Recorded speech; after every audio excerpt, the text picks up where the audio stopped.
The history books, they tell of their defeat in 45. They all came out of the woodwork on the day the Nazi died. They say the prisoner of Spandau was a symbol of defeat. Whilst Hess remained in prison, then the fascists they would beat. So the promise of an Aryan world would never materialize. So why did they all come out of the woodwork on the day the Nazi died? The world is riddled with maggots, the maggots are getting fat. They're making a tasty meal of all the bosses and bureaucrats.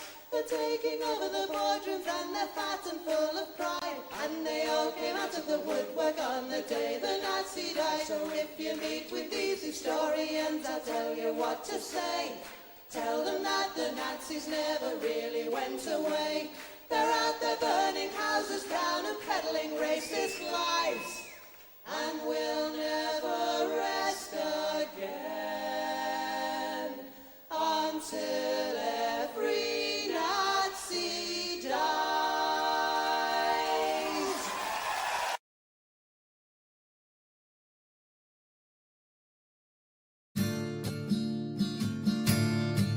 Woke up one morning and there were soldiers. Oh, bella ciao, bella ciao, bella ciao, ciao, ciao. Woke up one morning and there were soldiers. The invasion had begun. Lend me your shoulder, we'll stand together. Oh, bella ciao, bella ciao, bella ciao, ciao, ciao. Lend me your shoulder, we'll stand together. But I feel my time has come, and if I die here for the resistance, oh bella ciao, bella ciao, bella ciao, ciao, ciao. And if I die here for the resistance, you must lay me in my grave among the flowers upon the mountain. Oh bella ciao, bella ciao, bella ciao, ciao, ciao. Among the flowers upon the mountain, let me rest among the brave. Someday the people will pick the flowers.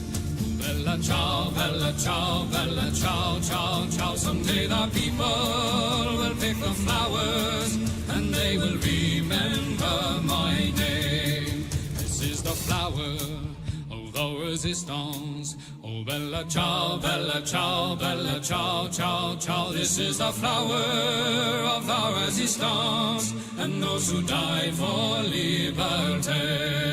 This is the flower of the resistance. Oh bella ciao, bella ciao, bella ciao, ciao, ciao. This is the flower of the resistance, and those who died for liberty. This is the flower of our resistance, and those who died for liberty.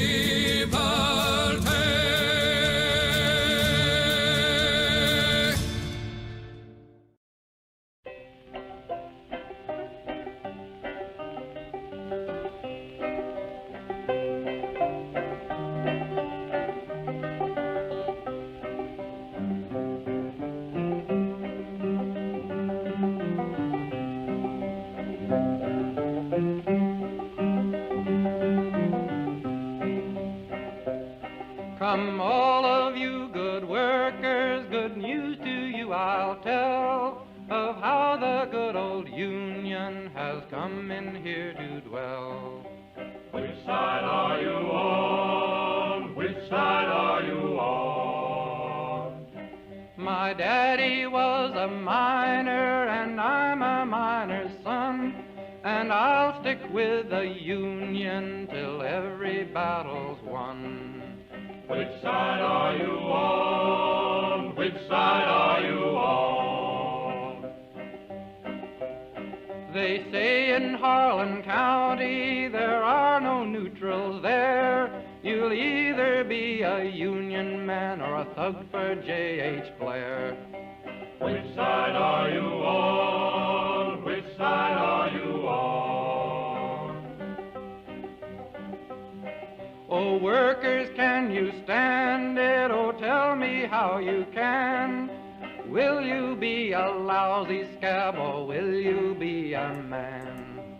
Which side are... Hello there, hello there, hello there, every motherfucking buddy. How are we all? I'm alive. Is this very early for you, Kev? Well, for streaming purposes, yes, very much so. But for like, you know, general, it's the afternoon. It's a thing. Hello. We're going to be doing Laura Koonsberg. Not literally, of course. Yeah, we're going to be watching the Laura Koonsberg show with No Justice of the MTGs. That's the thing we're going to be doing. So strap in. Why is Twitter so fucking dreadful? Oh yeah, because it was taken over by a fascist who doesn't know what the fuck he's doing. Okay, cool.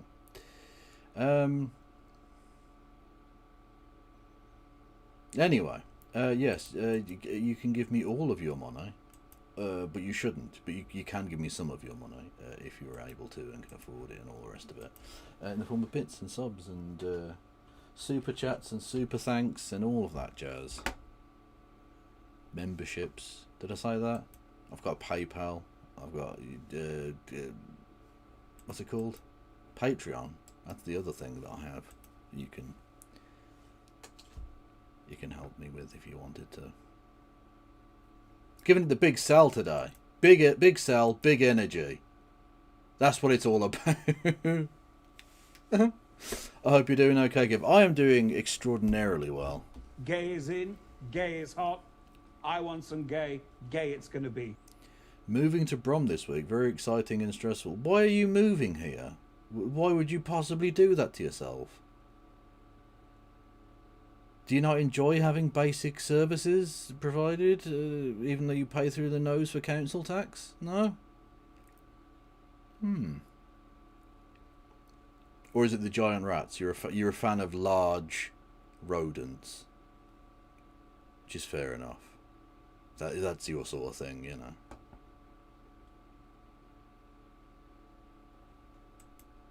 Where are you moving from?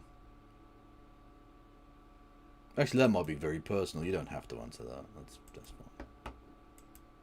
The clicky mouse is fucking annoying me now. I feel like I've got fucking clicky tinnitus or some shit. It's very, very frustrating. Yeah, yes, Celtic do appear to wish to throw the league away, which is very frustrating.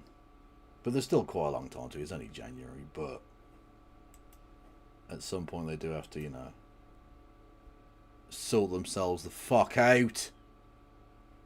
Pricks. Anyway.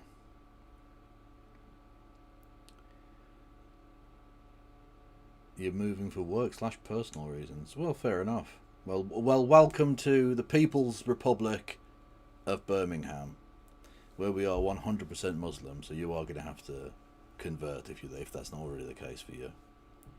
It was said on Fox News, so it must be true.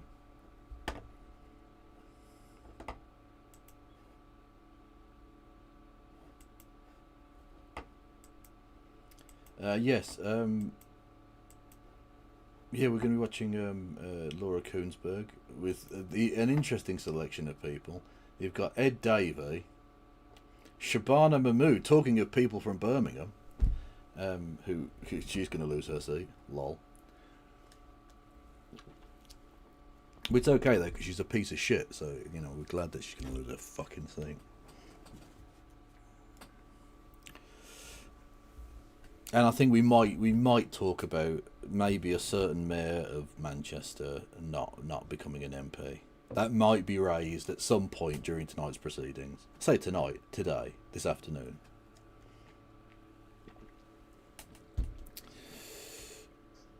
Yes, Cruella Braverman has defected to Reform. What's that? A far right piece of shit former Tory minister has defected to Reform. Wow, that hasn't happened in like 72 hours or something. Is Labour dead? Yes. Yeah, it is. I'll probably explain a little bit more detail when we talk about it with Helena. But yeah, I mean, yesterday I think marks the final nail in Labour's coffin, really.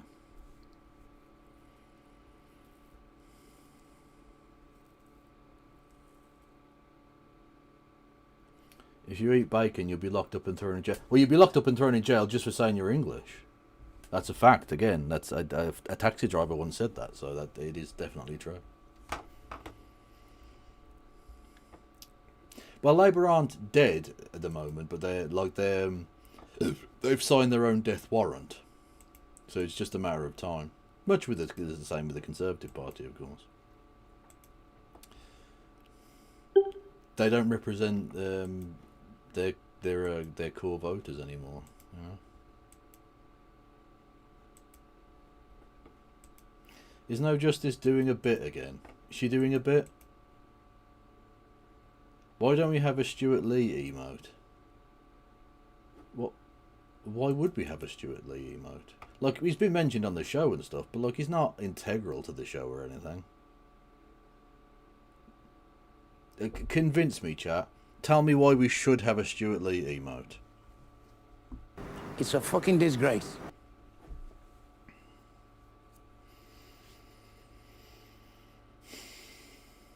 Who else apart from Braverman has reverted today? Well, I think it's just her today, isn't it? Unless I've missed something. We reference him regularly. Well, I mean, semi-regularly, yeah. Just because there's that fantastic bit about not everyone who voted for Brexit were racist. Some of them were just cunts. Which is an amazing bit. But I don't know that that comes up enough that we need an emote for him. And technically, we both did go to high school in the same town, albeit decades apart. And he went to a posh private school, and I didn't.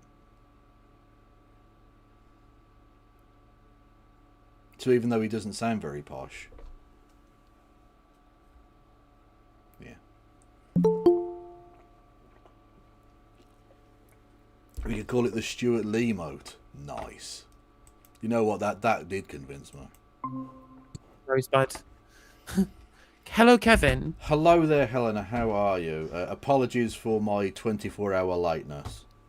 It's all right. It's not a problem. To be fair, like, you didn't confirm that we were doing anything last night, so I didn't assume that you were going to turn up. But just like, maybe we'll get a Kev, maybe we don't. And then turns out there was so much to talk about outside of Laura Koonsberg, we didn't even fucking watch it.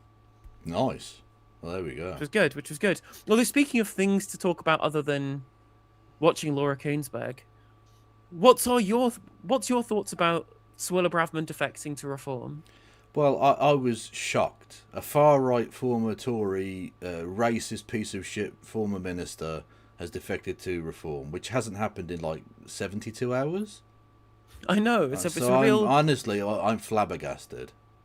Really. Yeah, it is incredibly shocking. Given her husband was like... They're just the Tory party. They're literally just a fucking Tory party. The Tory party that everyone despised is now just in Reform.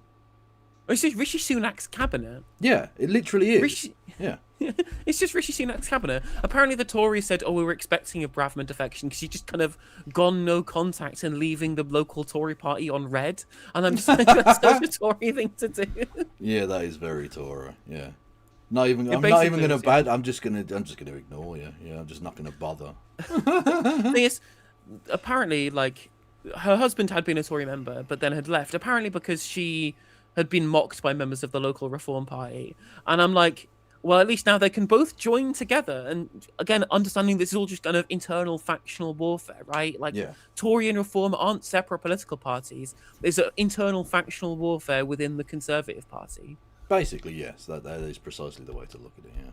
Which actually takes me on to an interesting kind of corollary to what's happening internally within Reform and the Tories. I think people are starting to kind of understand that it is internal Tory psychodrama between former Tories and current Tories within the larger kind of macro party of conservatism in this country.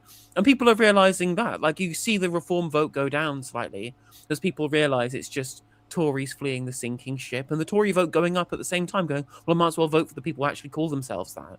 And I'm thinking about that, how it pertains to the Green Party. Go on then. I'm thinking about how it pertains to the Greens. And I am going to say this, and I'm wondering your thoughts. I think that the Green Party should block any Labour MP from becoming a Green MP and defecting. I do not think we should accept a single one, not a single one. We should block all of them. Councillors, people on lower elected levels who don't have as much power, I don't mind that, and I think it's probably a good thing. So I think they'll probably want to run, given their benefit for the local community. But we all know that MPs don't really have a constituency link anymore. They are just apparatchiks for the leadership of the party. And given that every single Labour MP in Parliament in Westminster right now not only stood on a manifesto that was going to be implemented by a guy who supported Israel's genocide at the time, who said that Israel had the right to commit war crimes, right? They then sat on the same benches for almost 2 years, or probably would be 2 years by the time of potential defections, as the genocide party, as they fly spy flights from RAF Akrotiri, as the government tries to take away money from the disabled, as the government tries to take away jewelry and watches away from refugees, and stood there either kind of silently protesting or writing strongly worded letters. No, I'm sorry. You don't get to pretend that you always oppose this as soon as the Green Party are polling slightly higher than you and you're sad you might lose your seat. I don't care, right? At this point, I have respect for them as people, but the Green Party cannot be sullied as being the offcuts of the Labour Party fleeing the ship as their ship sinks too. We can't be dealing with this. Okay, right. Without wishing to sound like too much of a cunt, although it might end up being that way, this is unironically a little bit of student politics. Actually, I think on your part, I think you've. I understand and I appreciate the passion with which you make your point. I think it's a little bit naive, frankly. I think you have to take it case by case. I think there are members of the Labour Party who have spoken out about these things and haven't gone along with everything. What have they done, though? I'm not suggesting they've done a great deal at all, but if you'll allow me to develop my point. I think there are members that I think would be okay, people like, I know, Clive Lewis or whoever. There are people who are the skeleton of the left in the Labour Party that I wouldn't have a particular problem with. And in terms of like, well, they didn't oppose this or they stood on a platform of this, that and the other. You remember, I think, quite a proud and active member of the Labour Party under Jeremy Corbyn, yeah? Mm-hmm. And Jeremy Corbyn stood on a ticket with Tony Blair, a man who did equal, if not worse, war crimes in Iraq. He stood on a manifesto that called for the at least partial privatisation of various things, including the NHS. He didn't leave the party. He protested. He voted against them on many occasions, but he didn't leave that party, did he? He was a member of that party before, during, and after that point, and you didn't hold that against him. The same is true, of course, of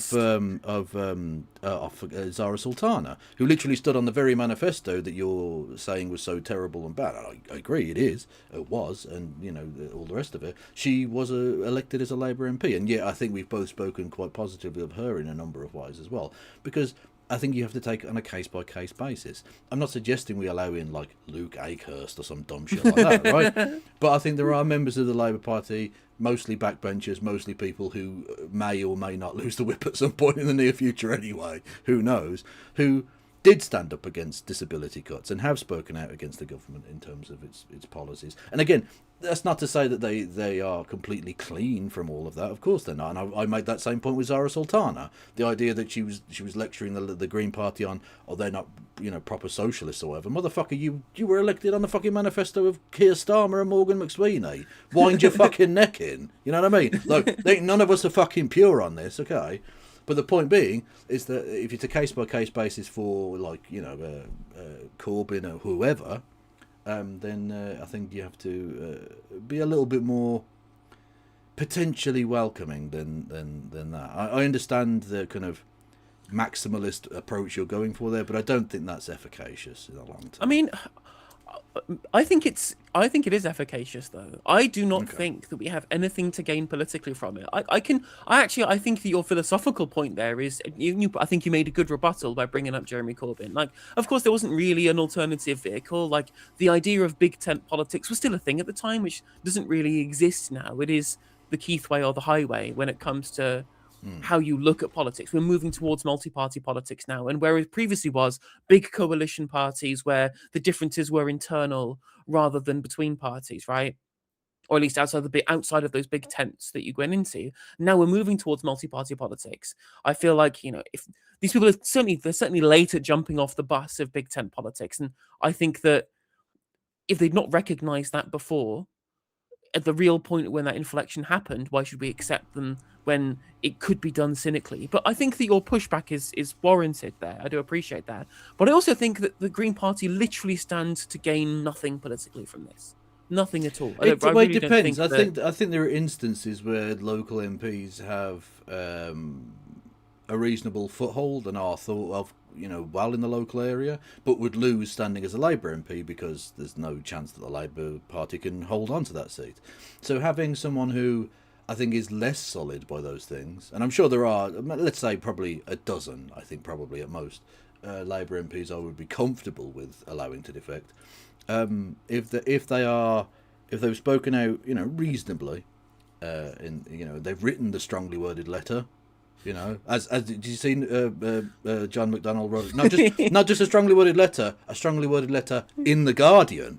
So ooh, spicy, John.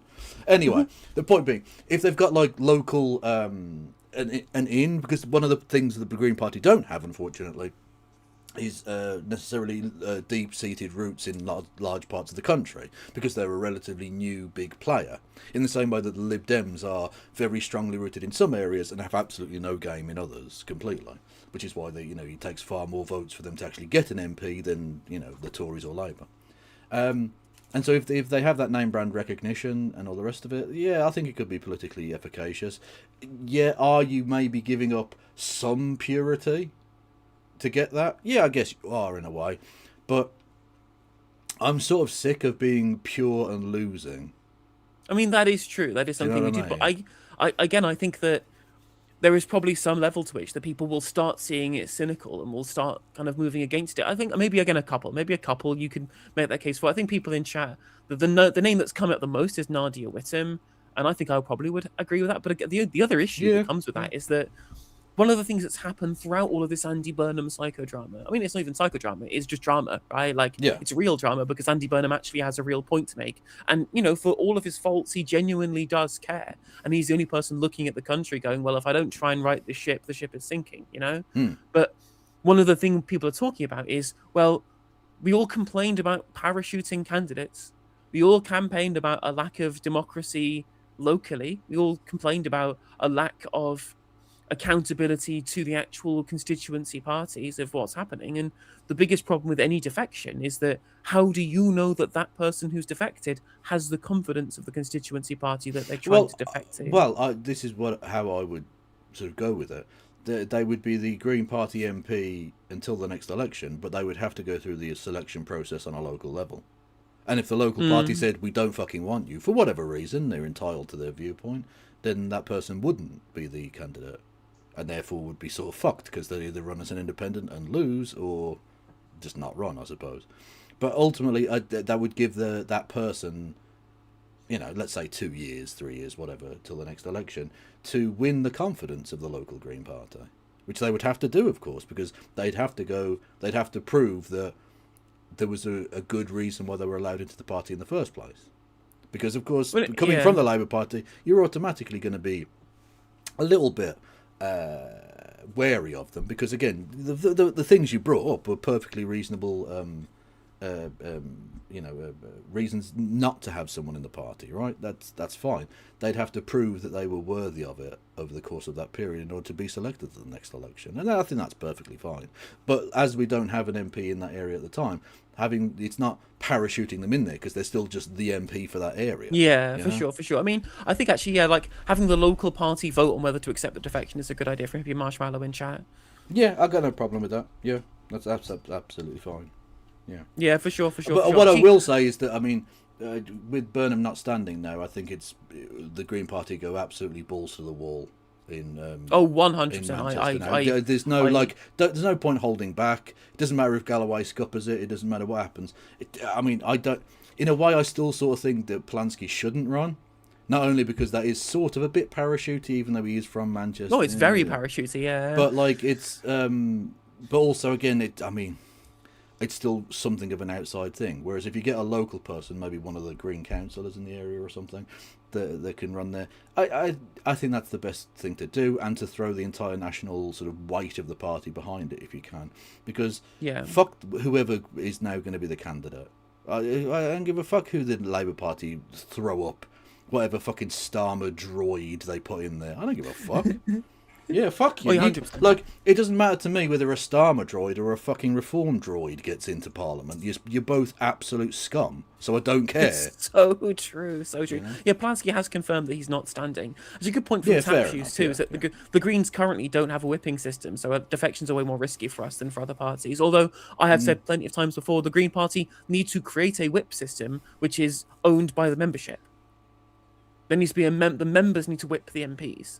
That needs to be how the party functions, and we need a much more robust and slick internal mechanism for holding MPs accountable. I know what you mean, right? And in terms of the members making that decision as to who votes and all the rest of it, but in terms of actually the kind of parliamentary implementation of that, it wouldn't be the members doing the actual whipping. You need to have, a whip and series of whips in Parliament, which isn't really a functional issue at the moment, given that it's 4 MPs. So, like, a whip, you can whip them in a fucking WhatsApp group message. You know what I mean? Like, it's not a functional problem right now. But if they get, say, 20 MPs at the next election, you'd have to have a proper whipping system. Now, I agree, in terms of how they vote, that should be down to the membership, I think. And I'm not sure how exactly you do that, because it needs to be responsive. Because in theory, you can have emergency legislation that's voted on 72 hours after it's tabled. So how would you get the thoughts of the nationwide England and Wales Green Party on that issue within 72 hours? I'm not sure, but... I mean, I think we should try to find a way of doing it electronically rather than just having to keep... I think we need to have more slick internal democracy. It doesn't just wait for a next conference to... Yeah, get people involved. I'm with you, yeah, like we need to look at the kind of reforms that we're looking at for kind of trade union ballots, which are all very fucking... ancient in how they function when you could be doing these things very quickly. There's a policy proposal for a spring conference to have a whip. Well, that's fantastic. Thank you. Thank you, Green Party, for being full of very sensible human. Yeah, well, someone raises a point. How did you feel about Lloyd Russell Moyle defecting? Oh, I mean, the fact that he wasn't an MP at the last election, like, at least it makes it a little less bad. But I mean, people have been saying, we were having this discussion yesterday on stream, like, well, he's going to be running to be the MP for Brian Kemptown and Peacehaven. And I'm just like, we have a candidate. We have someone standing who was already a Green Party member, who represents that constituency Green Party already, who wants to run for that position. And I would rather have them. Yeah, no, that's like, absolutely fine. I'm glad to see you on the team, but you can't just run for the ascendant party in your constituency just because you miss being an MP. I'm not saying that's definitely the case, of course, but if he goes through the selection process and the members select him, then fine. That's up to the Green Party in Bryson, Kemptown and Peacehaven. But we already have a really good candidate in that area who I will be supporting. Yeah, no, that's fair enough. That's absolutely fair enough.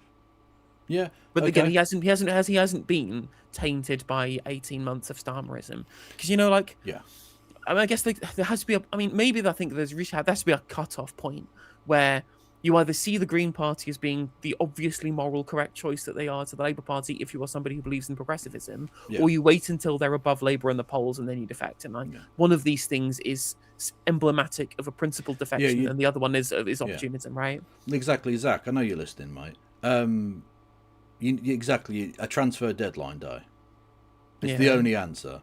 By midnight on such and such a day, if you've not come over, then your way is barred. Simple as that. And I think that's fair enough. Yeah. Got no problem with that. Cool. Otherwise, okay. Yeah, exactly. Otherwise, you just end up like the Reform Party, just becoming the Tory Party, which no one wants that. Yeah. I mean, if anything, one thing people really want is actual change. And that doesn't just mean policy change, but political sea change.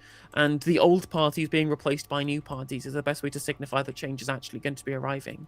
Which is why I think Reform are, again, seeing their support in the polls kind of drop, because people don't want the Tories. Reform voters don't want the Tories. A lot of them are red wall types, who, as you said yesterday on Friday, who hate the Conservative Party kind of reflexively because of Thatcherism, but don't like Labour in their current form, so need to be able to vote for a cleansed Conservative brand. Nigel Farage needs to realise that you can't be the protest vote against the party who you've welcomed in. That doesn't work. Like, people will look at there are going to be people potentially who are going to be asked to vote for Suella Braverman as a protest vote against the Tories. Like, that's fucking madness. What is that? Anyway, award-winning journalism. Let's fucking do this. Back him? Let Andy Burnham stand as a Labour MP? That's asking for big, big trouble for the Prime Minister. But block him? Well, that might start a battle in Labour that could burn out of control. Yeah, basically, yeah. I mean, it's already happening, and it's incredibly funny. It is incredibly funny, but like yesterday and the blocking of Burnham, I think is the final nail in Labour Party's coffin, and it's not even to the betterment of Starmer himself, because it just means he'll be challenged by somebody else in the party. This won't forestall his demise. It just means that the Labour Party cannot survive because he'll be replaced by someone else who's equally shite. Brilliant. Oh, 100%. So you killed, exactly. you killed one of the exactly, yeah. You killed one of the great political institutions of Britain for no benefit. Brilliant. Thanks. I mean, really excellent forensic work there. Keeping discipline seems such a nightmare for Labour right now, just as the Home Secretary is launching big plans to keep order in the ranks, with big changes to the police. Shabana Mahmood is here to explain that this morning.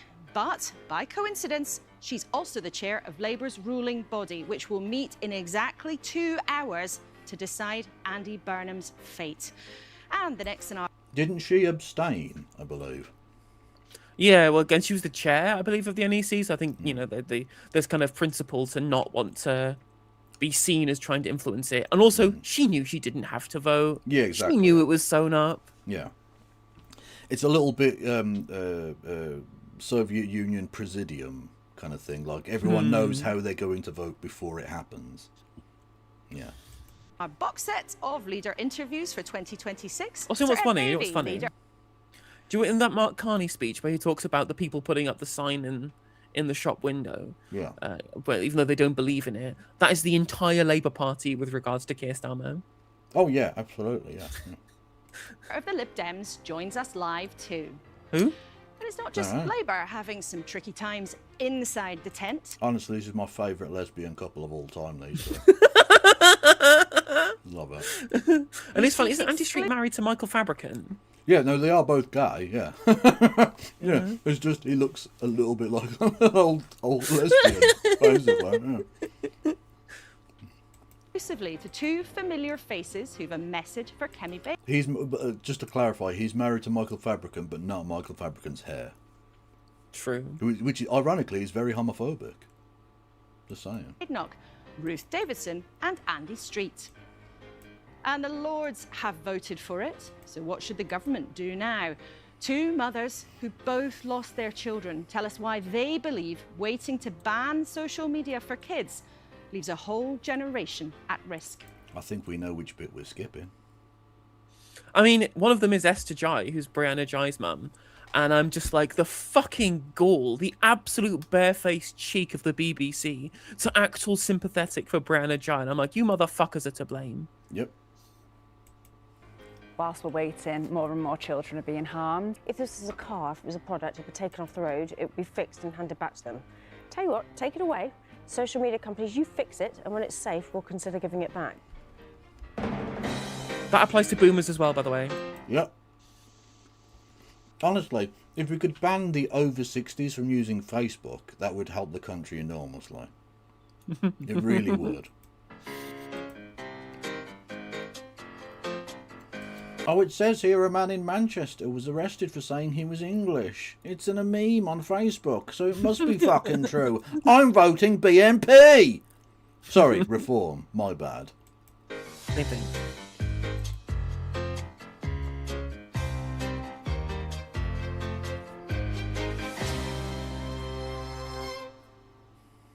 Morning, and at the desk with me throughout the next hour today, we have the social media activist and author of The Anxious Generation, Jonathan Haidt, Labour peer, Shami Chakrabarti, and Greg Swenson from Oh, this fucking cunt again! Oh, for fuck's sake! He shouldn't have been on the BBC once. Why is he on here twice, this fucking lich bastard? Go away! He was on Newsnight last week as well. Oh, for fuck's sake! Go and play Roblox, you old cunt! Abroad. Welcome to you all.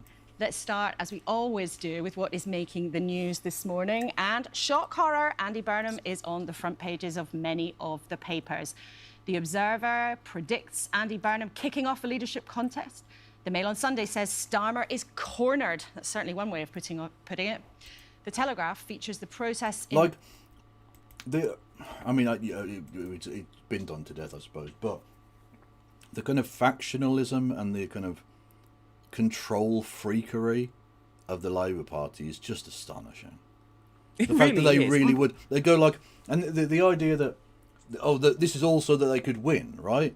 They expelled all these people. They got rid of the fleas, etc., etc. They hunted all of the trots so that they could win. Door is open and you can leave. Exactly. So that they could win. Whereas now it's like, no, even someone who's a Blairite, was literally a member of Tony Blair's fucking cabinet, is too left wing now. So no, you can't become an MP. No, fuck you. Oh no, the point on stream yesterday is just like how all of this stuff was happening to the left. There was just kind of radio silence from the press. Oh, it's just again, the flea's being shaken off. I see. Oh, what's happened to Andy Burnham and Neil Lawson now? Outrage! Ooh, crazy, I know. That's how far the Labour Party have gone now. Blairism is dangerous leftism to them. Fucking mental. Minnesota in America after an American nurse was killed by immigration officers. And the New York Times says video evidence contradicts. Honestly, ICE are taking lessons from the IDF, just killing nurses in the street. Mad. It's almost like they have the same Krav Maga training. Been saying about the shooting. The Sun, though, leads on a note from the King to Donald Trump about the president's comments on NATO troops in Afghanistan. Let's start with that. But it doesn't matter because he can't read. Why would you send him a letter? Like, unless it's on Fox News, he's not going to hear it. Then, Greg, Donald Trump did clarify the remarks he made earlier this week. We understand that there was a note from Buckingham Palace that went in a diplomatic bag to the White House expressing displeasure. Should Donald Trump just have apologised for suggesting that British soldiers didn't go to the front line in Afghanistan? That would have been great, but that's not his nature. I'm surprised. Yeah, he's a cunt. We just have to accept that and be fine with it, actually. Brilliant. Fantastic, yeah. Isn't he supposed to be a diplomat?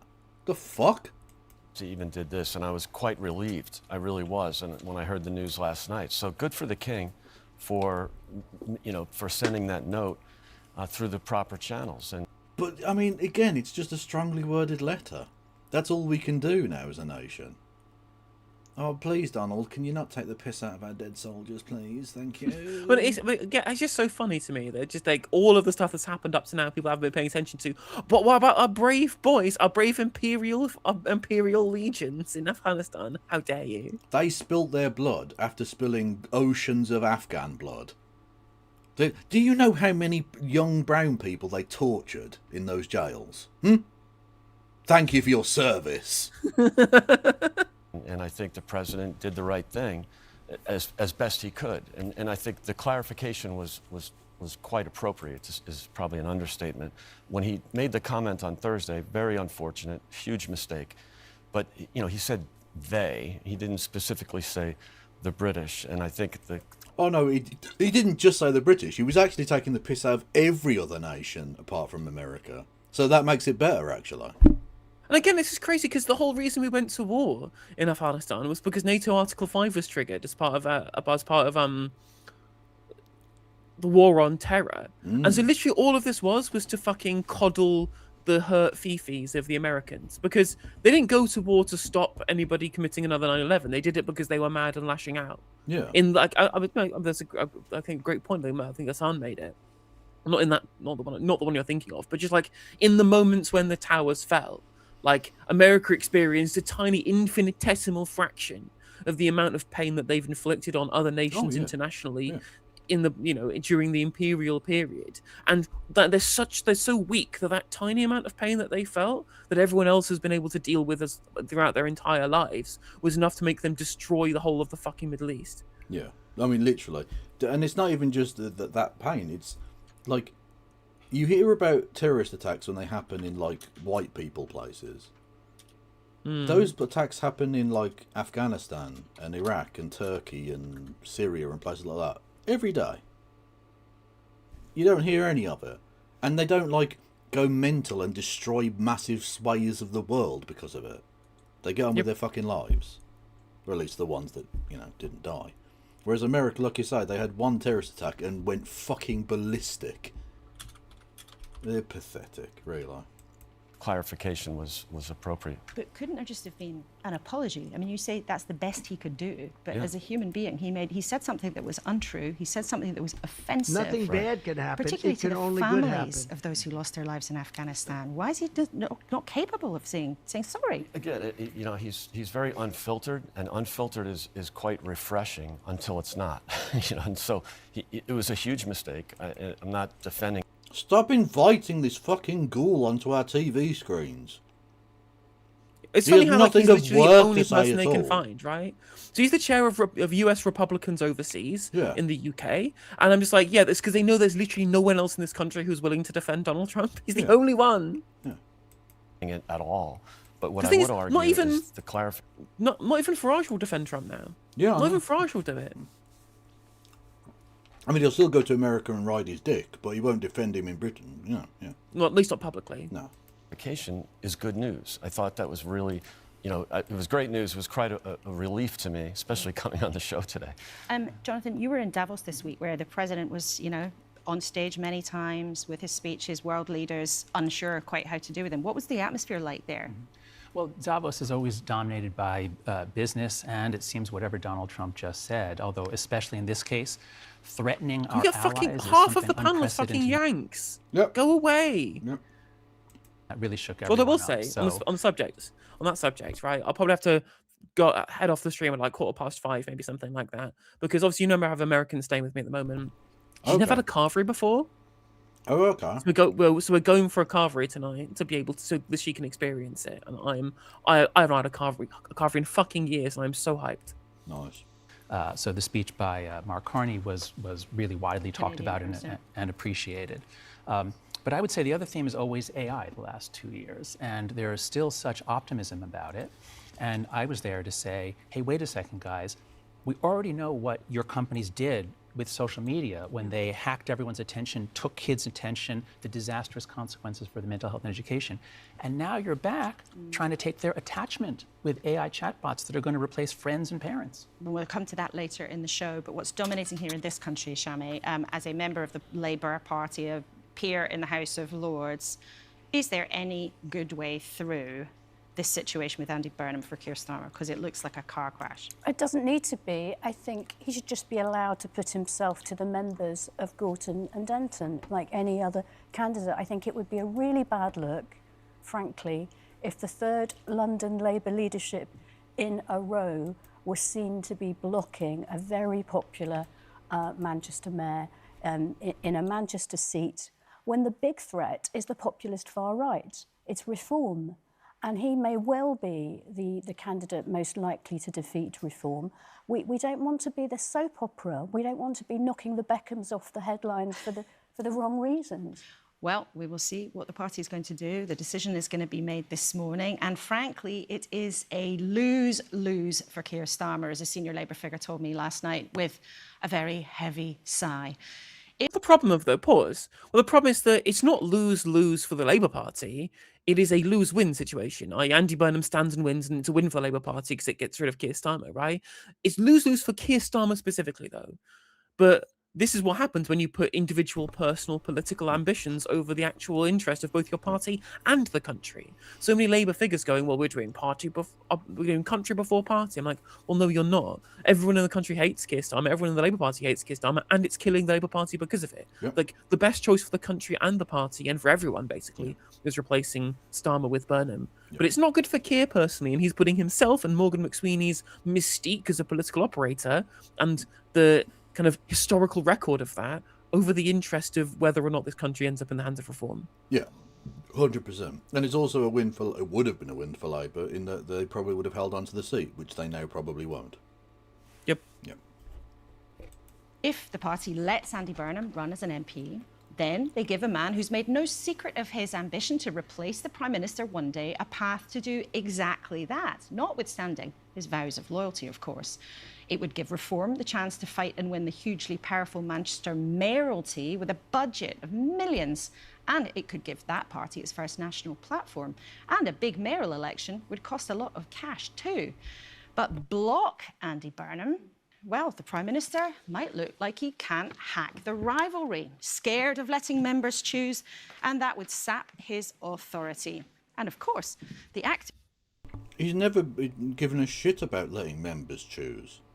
What are you talking about? That's been the whole, that's been the modus operandi from day one. Yeah. If trying to stop Andy Burnham might provoke an argument so epic that this morning it's not crackers to imagine it could bring Starmer's fragile leadership crashing down. Well, in 2 hours, the party's all-powerful National Executive Committee, or part of it, will meet to decide its fate. The Home Secretary, Shabana Mahmood, will be the person with the lucky job of chairing that meeting. Good morning to you, and we will talk in a moment about your plans for the police.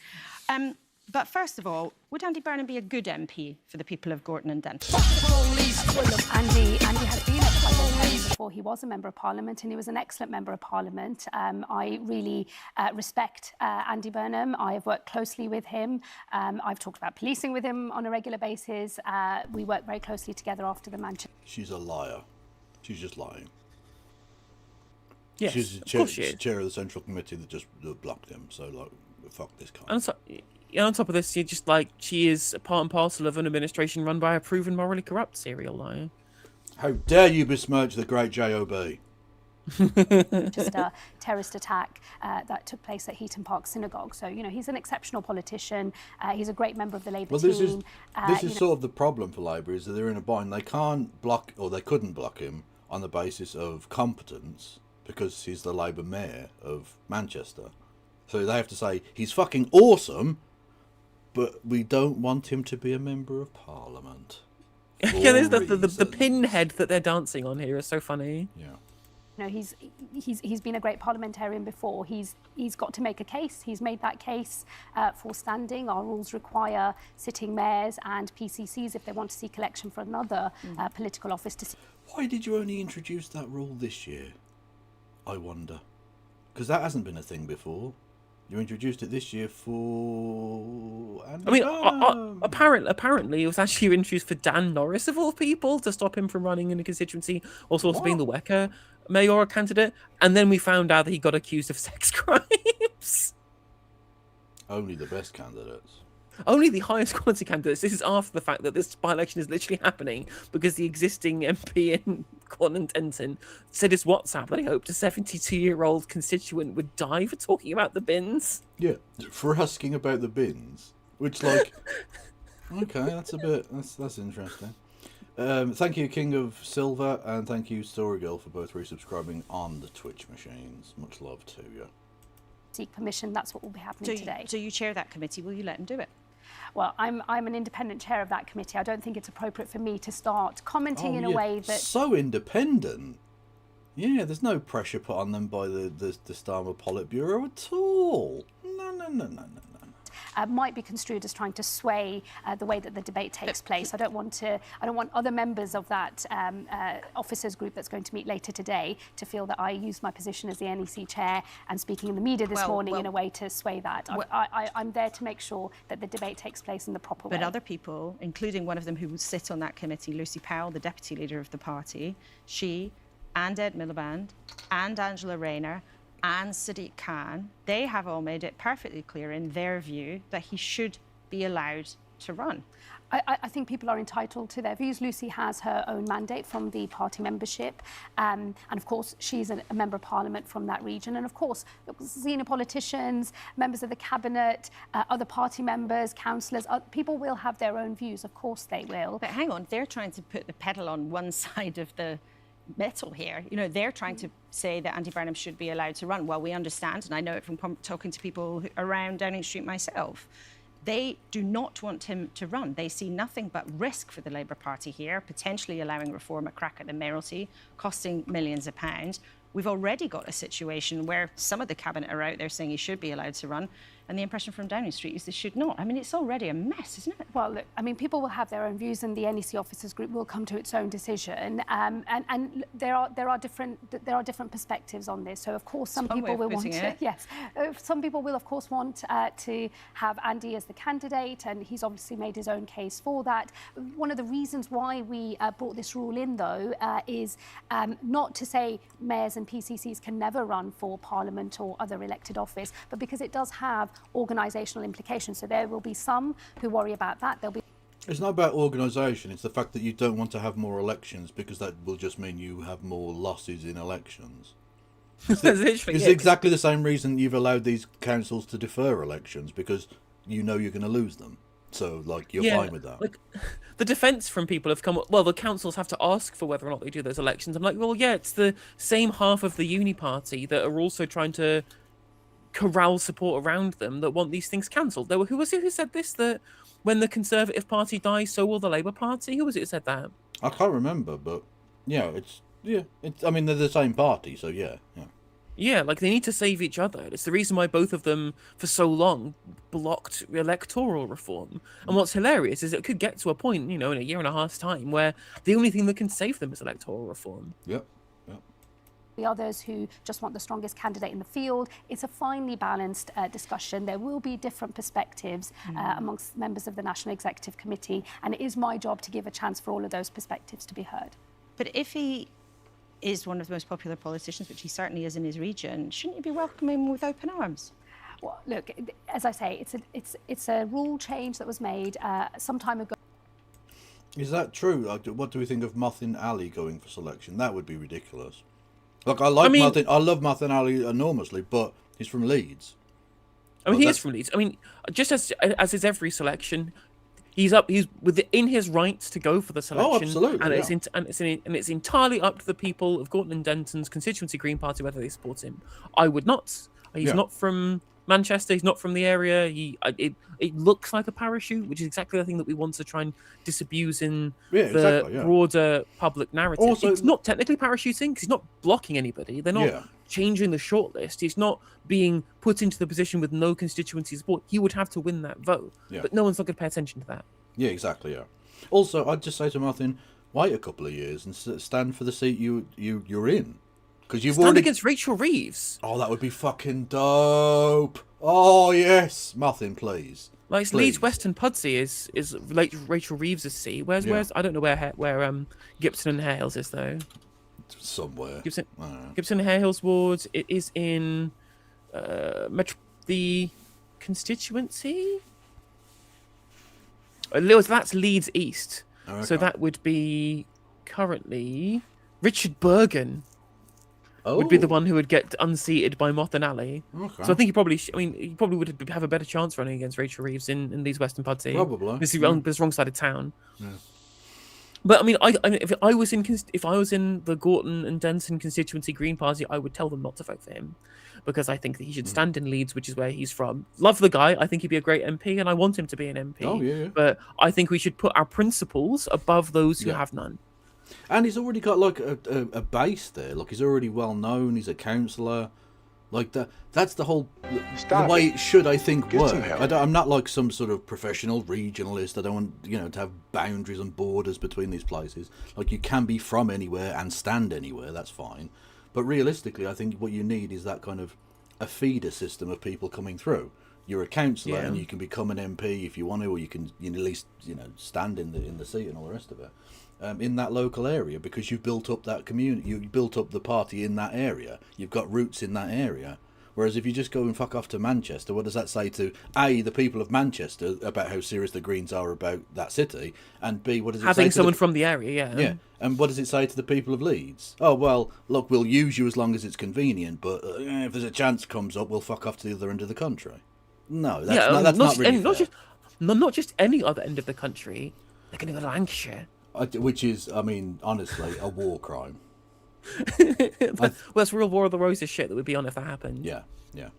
I mean, I totally agree. I mean, the thing is, what's incredible is Mothin Ali's kind of origin story as a public figure was him on the streets in Gibson and Hales defending his community from that's how civil unrest. That's how I got to know who the hell he was. Yeah. literally putting it out on there on the front line, doing far better than the police could ever do.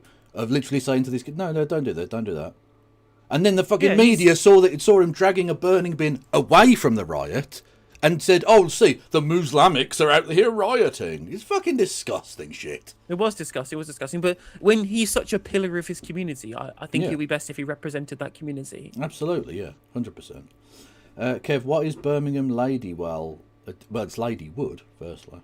Like as a constituency, it's quite a heavily ethnic minority area, which is ironic. Yeah, hence why they voted fucking Ahmed Yaqub, only slightly few points behind. Yeah, Shabana Mahmood. Exactly, and she will lose her seat. 100%. Like I will bet my fucking house that she will lose that seat. Well, the rumor is that Zara Sultana is slated to run against her for your party. That would be dope. Yeah, she'd have a fucking good chance.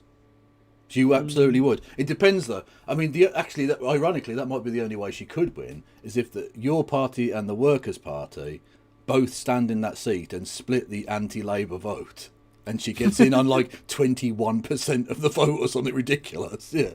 Although Ahmed Yaqub ran as an independent, I believe, so I don't think it's real Workers' Party base necessarily there. So I think Zara would have a good chance. Workers' Party tends to do better where there's not a strong independent candidate, like when they had the Jodie McIntyre against Jess Phillips in Yardley. Jess Phillips is another one. She'll lose. 100% she'll lose. Yeah. And Birmingham's going to get routed. Labour, I mean, because not only is there a large ethnic minority population who dislike the Labour Party because of Gaza, not only are there a large amount of, red wall types who will dislike Labour for not looking like Labour anymore, historically in a kind of socially conservative ways, and last of all, this is the site of the fucking bin strike, right? Yeah, the local council, the local Labour Council are as despised as the National Labour Party, I would say. So the double whammy means, they're fucked. Absolutely it's going to be I would, when you bookmark this moment, clip this and bookmark it, I predict a total 100% rout at the next election in the Birmingham parties, which is the Birmingham Labour Party. Mad because they've had all but one MP, and in a couple of cases, literally every single MP, if you ignore Sutton Coldfield, which isn't a part of Birmingham, stop fucking pretending, in the last, I think, something like 10 general elections here. So they've only lost one of the seats, at most. And I think, I'm not going to be as confident to say they definitely are going to lose every seat, but it stands a fucking good chance that they could have 0 MPs in Birmingham, which would be the first time that's happened in 100 years. The first time since the foundation of the Labour Party. Pretty much, yeah. In order to deal with this quandary of people who have political office already, but who are seeking a different political office, because it does have implications for the wider party. That's the basis on which the real change was made. Which you know, and I know, and everyone watching knows, is that Keir Starmer and his allies are deeply nervous about allowing Andy Burnham into Parliament, because it's no secret he wants his job. That's what this is about. Look, I think we should take Andy... And he should have just let him in on the basis of, A, wanting to look, strong and say, it doesn't matter to me. And secondly, it just means he's got one fewer person that's going to stab him in the back. Look, this won't forestall anything.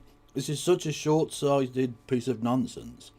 Look, you're just going to get attacked by some other person. It's just going to be Wes Streeting that supplants you instead. How is that better for you? I mean, it's fine for them because Wes Streeting is already part of the Politburo. McSweeney is fine. Well, for McSweeney, yeah, but from Starmer's point of view. He's not the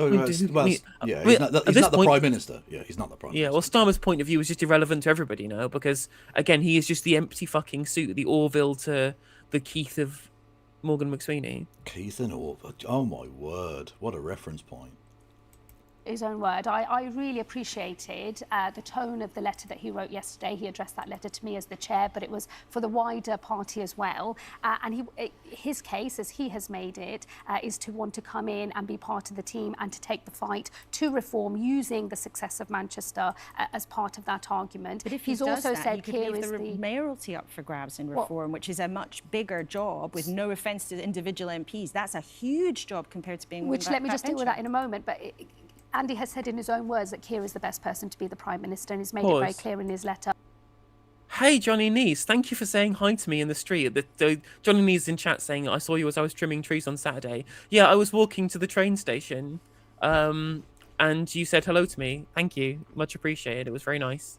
Oh, famous. Oh, famous. I'm getting recognised in the street. What the fuck's going on? It's so weird.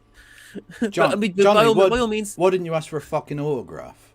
You inconsiderate bastard. By all means, right, stop me in the street and say hello. It is actually nice. It is actually nice to hear it. Don't come near me. I don't want any of you fucking people near me. If you see me in the street, leave me the fuck alone. Alright? That's not true. I have been noticed a couple of times.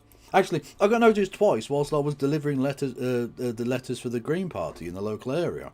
Really? Yeah, I got noticed. I got fucking stopped by people. Yeah. That's sick. Love it. Yeah, it was fucking awesome. Yeah.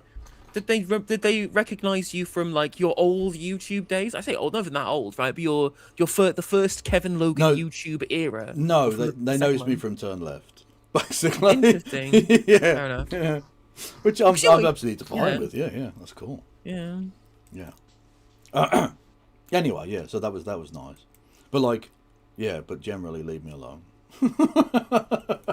What his motivation is for wanting to come into Parliament. I do believe Andy Burnham because I take him at his word. I've never had any reason not to take him at his word.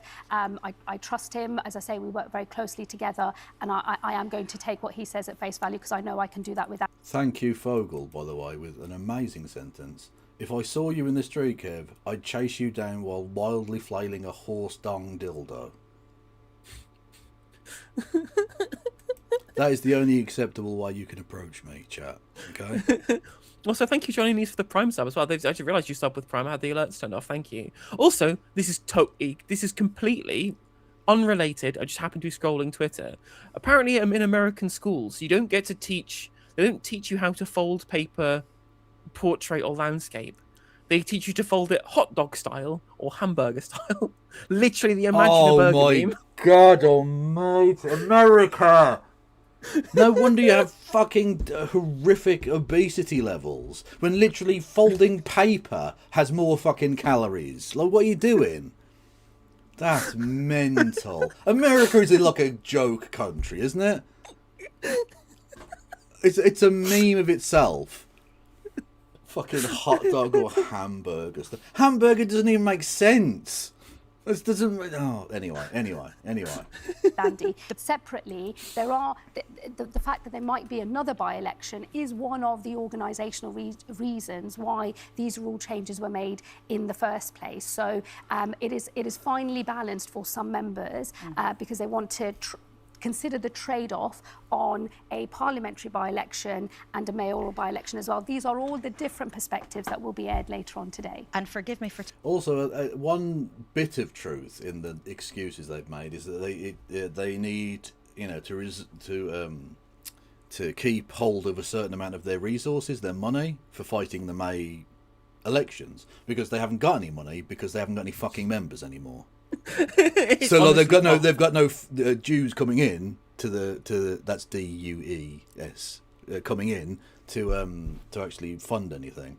So they can't. Got no fans. You got no fans. Your stadium shit. You want some? I'll give it you. Talking about Labour Party technical rules, but it's important because it tells us about exactly what is going on right now. Yeah. The decision about Andy Burnham is not going to be made by the whole group of Labour's ruling body. It's going to be made by a smaller group, chaired by you, of people who are considered generally to be allies of the Prime Minister. And we've been passed a letter this morning, a draft of a letter written by the full NEC, the National Executive Committee, that has suggested that any attempt to rule out certain candidates will be seen as undemocratic interference. This... Yeah, but they don't see that as a negative. That's their entire bit, is being undemocratic. Yeah. Current timetable should be paused so that the whole NEC committee should be included in setting out this timeline and this process. Is that not the right thing to do here? Well, I've been on the National Executive for 10 years now, so I have a high regard for the technical rules of the Labour Party. And what I would say is on lots of these decisions, which are usually made by NEC officers and not always the full National Executive Committee, it is not unusual for some members of the full National Executive to say we think the decision should have been made here rather than by officers. But for selections, it is very normal practice. And I say this as somebody who was on the NEC when it was led by Jeremy Corbyn. It's normal practice for selection procedures to be done by the NEC officers. The problem is, to the critics of Keir Starmer, restricting it to an inner core just makes it look like a stitch-up. You might set like. And also on top of this, right, like when it came to the elections in 2017 and 2019, like especially 2019, there were a couple of parachutes, right? I don't think they should be defended necessarily, but at the very least, in accordance with the Labour Party rulebook that existed at the time, the NEC have the ability to be able to select candidates in the case of snap elections. Yeah. Whereas the Stalinism that's been happening under Keir Starmer, and even then it was just Claudia Webb and Jared O'Mara, really, that the only ones that really kind of got parachuted in. The only real blocks that happened were the guy in Barrow, whatever his name is, fucking the guy who's the weapons lobbyist. I forget his name now. Dave O'Gunbomb. Yeah. Dave O'Gunbomb, that's the one, yeah. Yeah. Lord Walney, that's the one. Okay, who was blocked because there was accusations of sexual harassment. And that's, again, because there wasn't a proper time to have a real selection process. This is a by-election that they can plan for. There doesn't need to be a snap election selection, right? And on top of this, they did all of this Stalinism when they had a whole parliament to be able to select candidates. Yeah, exactly, yeah. I've got no problem with you know, national executive committees installing someone, like you say, if it's a snap election. That's, yeah, because you've got, you know, time is oppressing. That's fine. But this isn't the case now. Especially because this by-election probably won't happen until the May elections. They'll probably time it so it's, you know, on the same day as the local elections. Yep. So you've got like 3 months to sort some shit out. If you needed that long, which you don't. You need one fucking meeting of the constituency Labour Party to do a short list, and then one meeting Hustings. to vote. Yeah. So like it really doesn't take that long at all, and yet they've gone no fuck it. Again, it is genuinely kind of authoritarianism in the sense that it exposes the kind of the real control freak nature of the Starmer Politburo. Down to the fucking final nth degree, they have to control everything. Because all they are is not a governing party, it's not an ideological set of principles, it is just a factional hate machine. That's all they've ever been, and that's all they seem to want to ever be. Yeah. Cabinet saying, let him run. You've got Labour activists, Labour MPs out there saying, let him run. If Keir Starmer and you and his other allies stop that happening, you're going to end up with an absolute car crash, aren't you? People are already raging about this moment. Well, look, people have strong views, and it's not unusual in internal Labour Party politics for there to occasionally be, you know, big rows over selections. As I say, I've been around a long time. I've seen parts of this movie before. People will have their views, and look, I fully appreciate that people have already come out to express some of those views. Others have sought to put an opposing view.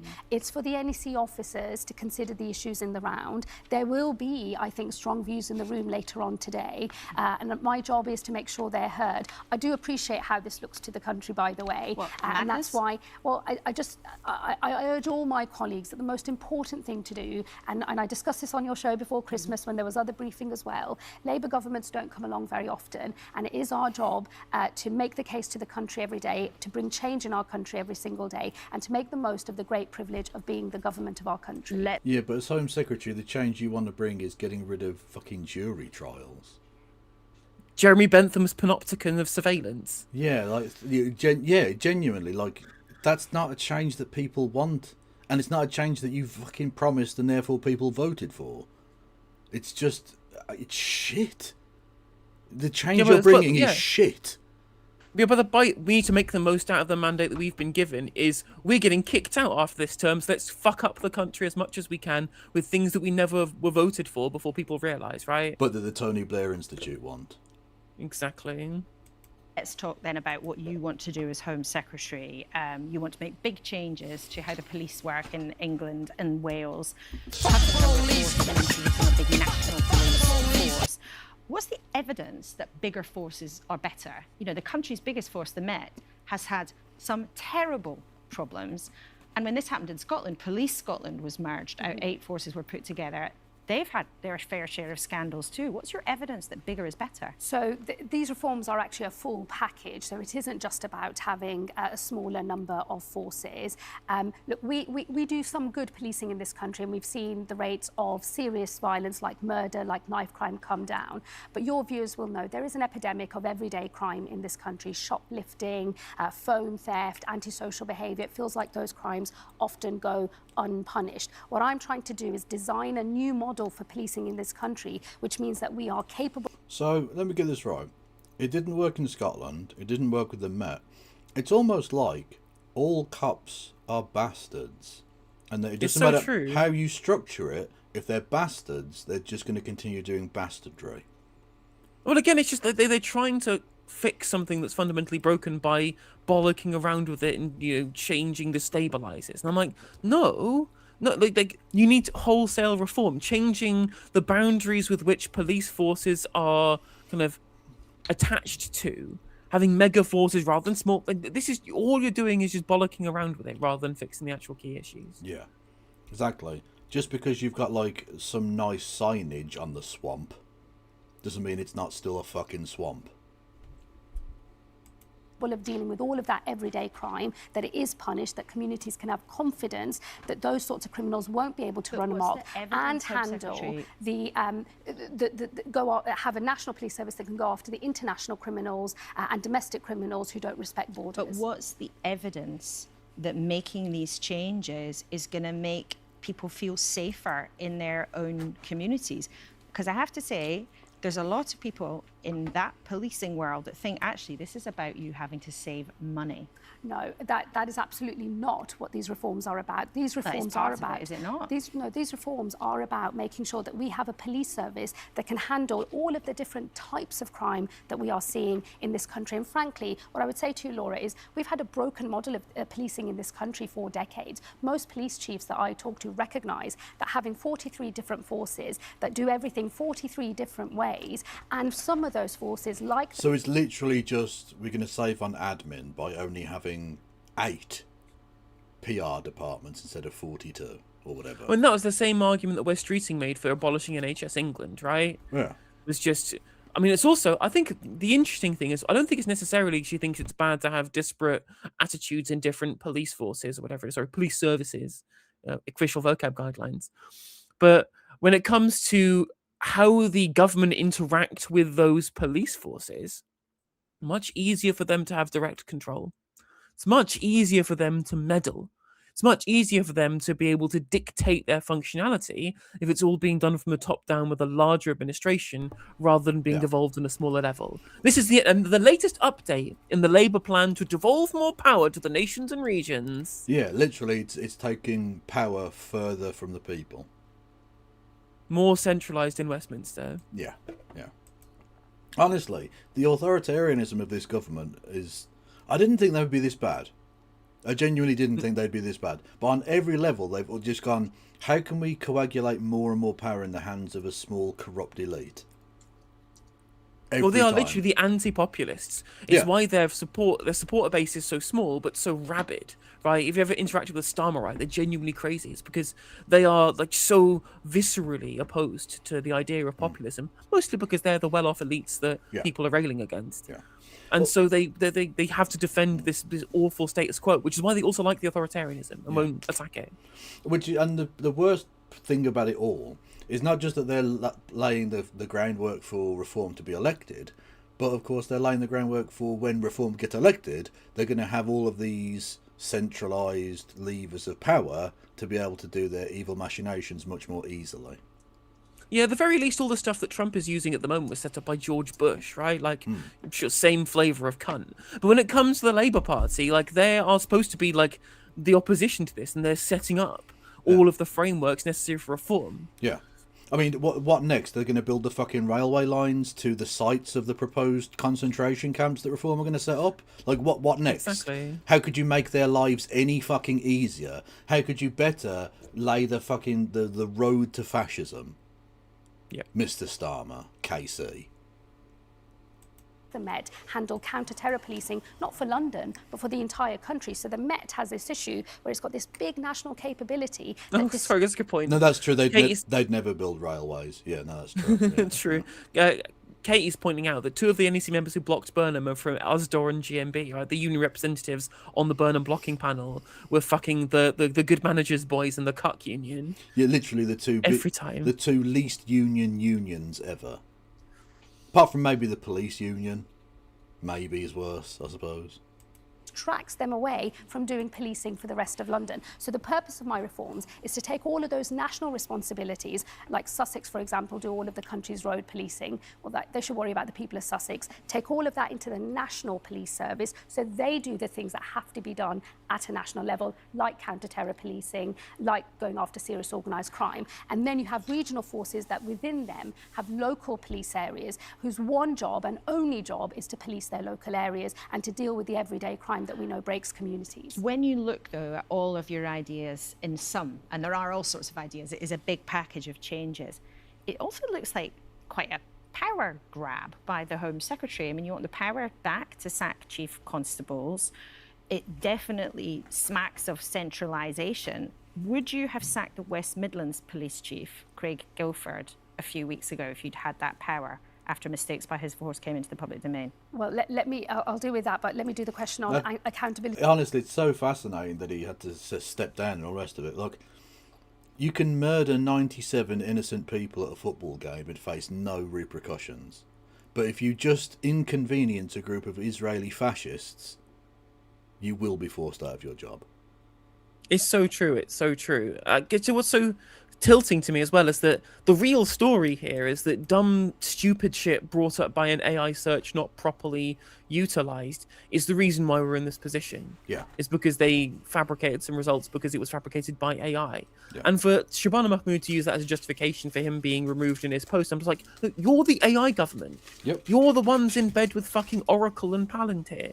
You're the ones who want us to adopt AI throughout the civil service, throughout public services, essentially to cut on labour costs, to create more unemployed public servants. And you're the one going, well, this guy's awful for being bad with AI. That's your thing. Yep. That's you doing that. Yep. First, because when you are changing this model and to have a national policing model where you have a national police service and regional forces that can deal with specialist investigations and do local policing as well, I think it is important to re-look at the accountability mechanisms. Well, you're getting rid of some police and crime commissioners, so yes. You surely don't deny you're taking more power no, from and the Home Secretary. I agree with that, yes. And that is because I think that the model of police and crime commissioners has not worked across the country. Just look at the turnout for elections for police and crime commissioners. So I think it is important because when something goes horribly wrong with policing in this country, everyone does rightly look at the Home Secretary and think, what are you going to do about it? And at the moment, I can say, I actually can't do anything about it. Mm-hmm. And I think that what happened with West Midlands Police, this is my own local force. I think that's a really important point because if you can't trust an operational risk assessment made by police, I think that is something. But you can, because it was actually the correct analysis. Like they had made the right call. It's just that you're literally riding Israeli dick. I mean, that's the reality here is that they run on a platform of devolving power to the nations and regions of this country and is essentially saying, well, this region of the country decided something that is out of the interests of my geopolitical relationship with America and Israel, and therefore I have to clamp down on it and remove that devolution. Yeah, exactly. They're not going to do anything about Hillsborough. They're just not. It's disgusting. Even the Hillsborough law, they tried to fucking gut it by allowing their spies to get away with it. Fucking evil bastards, man. That costs a lot of confidence in policing in our country. And yes or no, would you have sacked him? Yes, because the Chief Constable of West Midlands Police lost my confidence, and if I had had the power to remove him, I would have used it. Because you're an authoritarian piece of shit who's in bed with Israel. Yes, we know. You support genocide more than you do the people of Birmingham. We understand that, yes.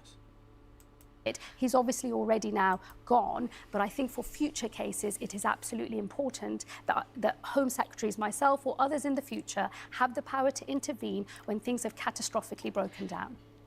You said recently an interesting thing. You said it was your dream that the eyes of the state can be on you at all times.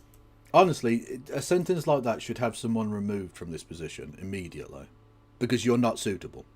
You're just not. Anyone who has that approach to governance should never be in any position of authority. I mean, even on optics, right? Like, maybe it was kind of clipped out of context. I don't think it was, right? It was in a conversation with Tony fucking Blair. Like, let's not pretend that this is anything other than just the desire to want to centralize control and make the good little subjects, because that's what we are in this country, as surveilled as possible. Yeah. But even if it wasn't, it was just kind of a slip of the tongue. Like, you can't be in a powerful position like this and make people think that you're fucking Big Brother. Yeah. George Formby, 1973, right? Yeah. Like, come on. Yeah. Actually, it was an interesting one. I don't know if you saw the Tariq Ali interview with your employer, Navarra, the other day. It was very good. And he said it's always worse with Labour than with the Tories, the authoritarianism, because they're so like nitpicky about it. He said he went on Question Time and he criticised the Iraq War, and Alistair Campbell got so mad about it, and Peter Mandelson got so mad about it, the next time he was invited on, they literally had like 24 Kurdish people who were like, you know, anti Saddam Hussein people and all the rest of it, for understandable reasons. But even so, they randomly had like forced the Question Time you know, showrunners to have like these 24 Kurdish people so they could attack Tariq Ali on Question Time. That's Like fucking hilarious. Like how like the minutiae of having to personally attack this one person who criticised you on TV. That like that, and it was like 2 years later that they did this, right? It's fucking madness. Like, I mean, it's hilarious. Like the biggest criticism of the Labour left from the Labour right is the idea that they're idealists who aren't planted in reality and don't actually care about the broader success of the country, rather their ideological project. When that is just, again, as you pointed out on the other show on Friday, yeah, like every accusation is just a confession every single time. Because these are the small-minded ones. The Labour right are the small-minded ones who care about personal self-aggrandizement, who are so fucking... They get slighted so easily. They're so obsessed with petty individual conflicts between them and their opposing politicians that they will do petty shit, like inviting Kurds in the audience to attack that one guy specifically. It's pathetic. Well, literally, the story of David Cameron fucking a pig, which, I mean, I'm not convinced it did happen or whatever, but the point being of him sticking his dick in a dead pig's mouth, that all comes from a story that Peter Mandelson told, that he drip-fed into the media's ears. He said he was dripping poison about David Cameron. I thought it was Lord Ashcroft. Well, it was Lord Ashcroft who wrote it in his... I think, did he write it in his book or something? But basically, it was Mandelson spreading that story, which, again, may or may not be true. I don't know. But it's just like he's so petty and has to... Like, again, he's sort of like the Scorpion. He can't help himself. He has to play the dark games constantly. When he's when he's not, of course, with his yum friends. You know, he does this dark arts media shit constantly. It's gross. And it's the kind of political chicanery that people hate in this country, and they're sick of. Well, true, but unfortunately, it's difficult to notice a lot of the time because not everyone is like as self-aggrandizing as Peter Mandelson is. A lot of the people he became the story, but Alistair Campbell, before he became the story, was effectively operating for like over a decade as the guy behind the scenes pulling the strings. It's only when people started recognising that that's the guy that's doing it that all of a sudden his power went, because he has to be behind the scenes, you know. Talking about the use of technology in policing, but what do you say to voters that might think that sounds a bit creepy. You know, the Home Secretary Shabana Mahmood is watching you. Well, I think that my quote should be read in context. I was talking about the fact that given that the prison system has been on the brink of collapse and this government has had to stop the collapse of our prison system, we've obviously brought in changes to sentencing, which will bring in more community sentences. And I think that technology has the potential, the next generation of tagging and other developments, to make sure that actually if somebody is serving a sentence outside of prison, the eyes of the state can still be on that person just as they are on that person when they are in prison. So Okay, but the point there is, A, how do you safeguard that power from being used by potential future governments that want to use it unscrupulously? And secondly, secondly, if these people are such a threat that the state needs to watch them constantly, why aren't they in prison? Either they're safe to be out on limited release with a tag or whatever, or they're not. If you need to constantly watch them whilst they're out of prison, you should probably have them in a fucking prison. Yeah, and you should build more of them, right? Like, rather than going, we need to fucking kneecap the justice system so that people who do need to be behind bars are no longer behind bars. How about you build more extra capacity? You Social Democrats, right? You believe in state capacity? And even then, like, I don't believe that's necessarily the case. I think there are a lot of people in prison who don't need to be there. Like, I don't know, low-level drug offenders? Well, but no. What I was about to say, reforming our drug laws is fucking communism, apparently. Right, but this is the way to sell it to them, right? If you build more prisons, think how many more Just Stop Oil protesters you could imprison. So true. How many genocide protesters? Exactly, people who don't like genocide. Oh, you can fit hundreds of them in this bad boy. Max prison. Fuck's sake. So I think that the quality of punishment, which is necessary when people break our laws, they should rightly be punished. I think it can be just as strong if delivered in the community with technology being used as it is in prison. So I was making a bigger case about how technology, I think, does have the power to unlock effective punishment, whether that's in a prison or outside of a prison. So you weren't trying to freak people out. But in addition, I do think that AI and other technology like live facial recognition can transform the way that policing operates. So she is literally saying, look, there's no clarification there then. There's no, this is out of context. You are literally saying you want the police to use technology to fucking spy on us.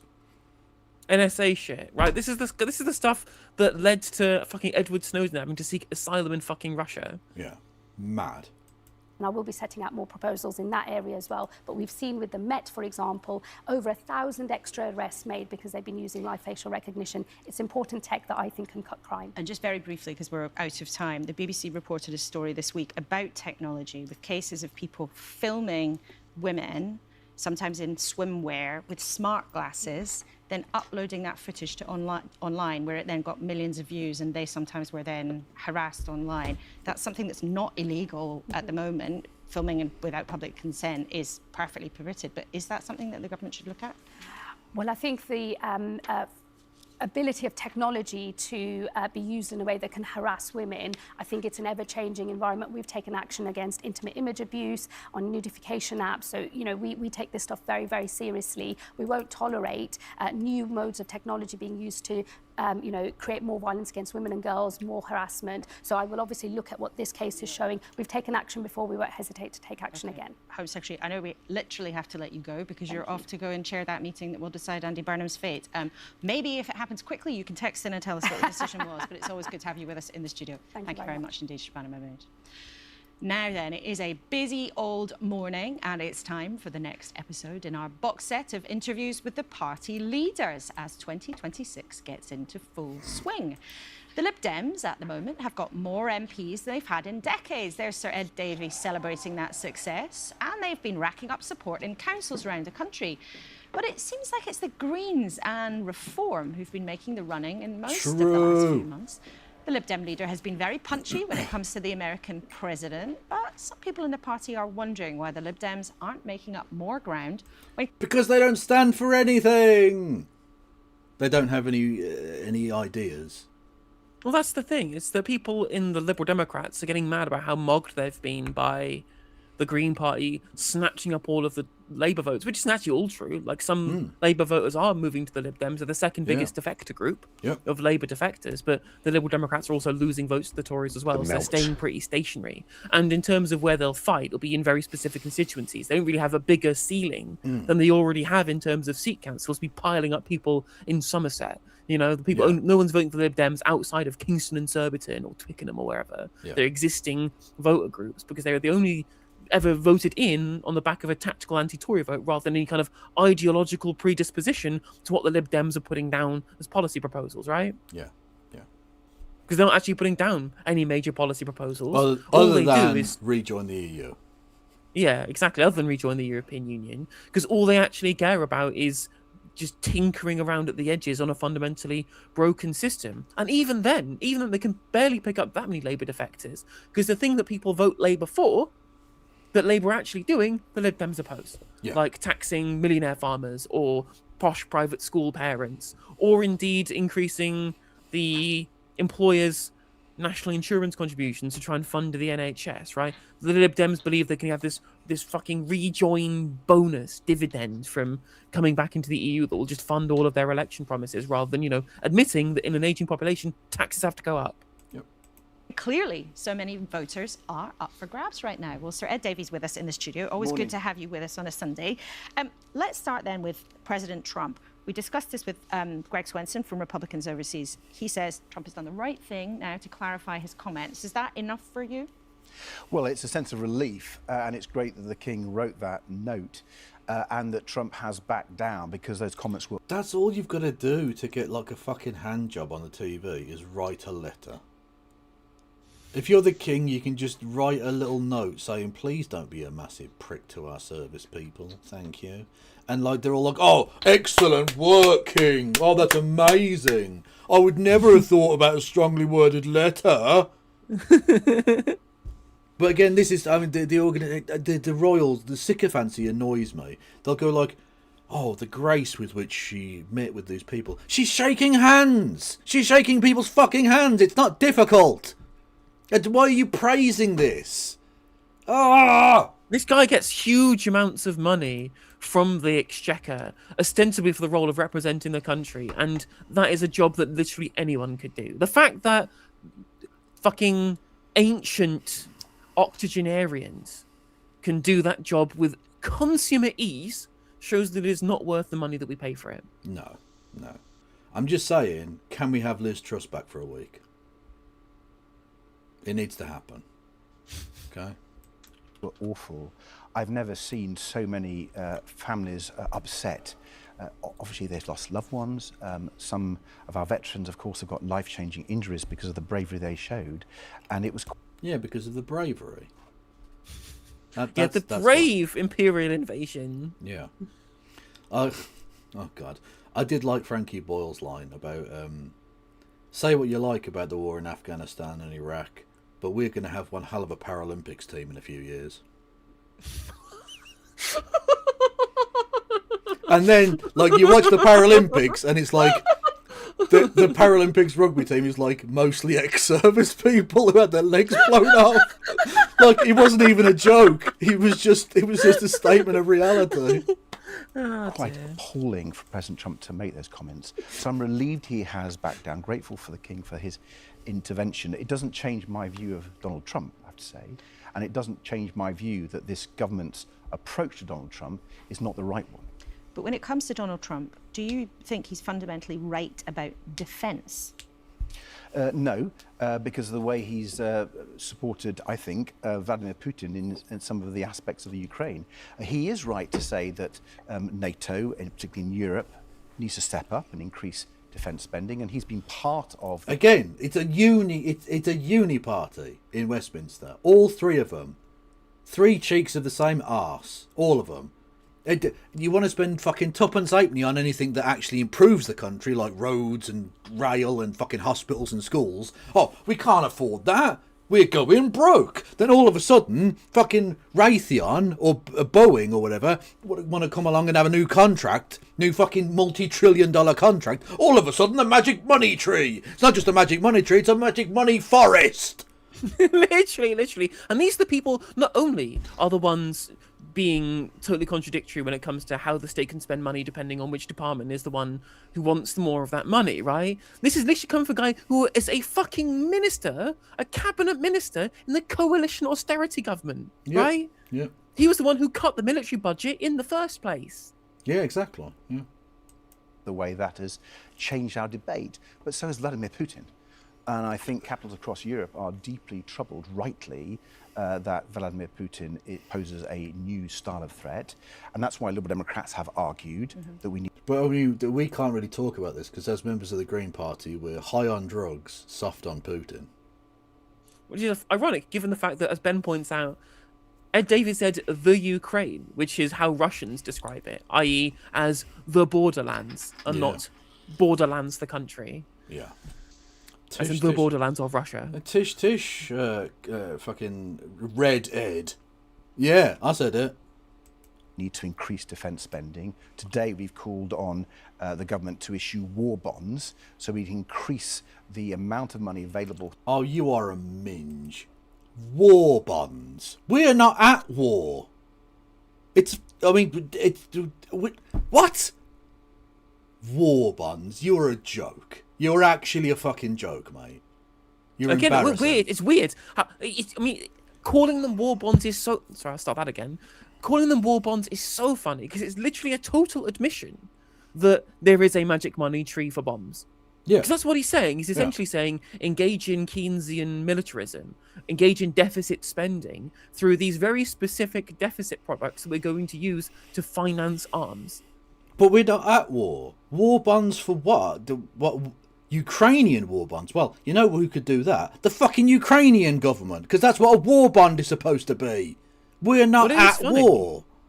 Well, I mean, it's funny that they basically are just admitting that it is a proxy war. I mean, this is what. Well, yeah, absolutely, but we're not being attacked. You know, it's I mean, that's the reality. Again, it's assistance that we should be giving. That's fine. Although, to be fair, the idea that we're financing Ukraine with our own money and not our leftover military capacity we had lying around because we are not at war. Yeah. Right. Yeah.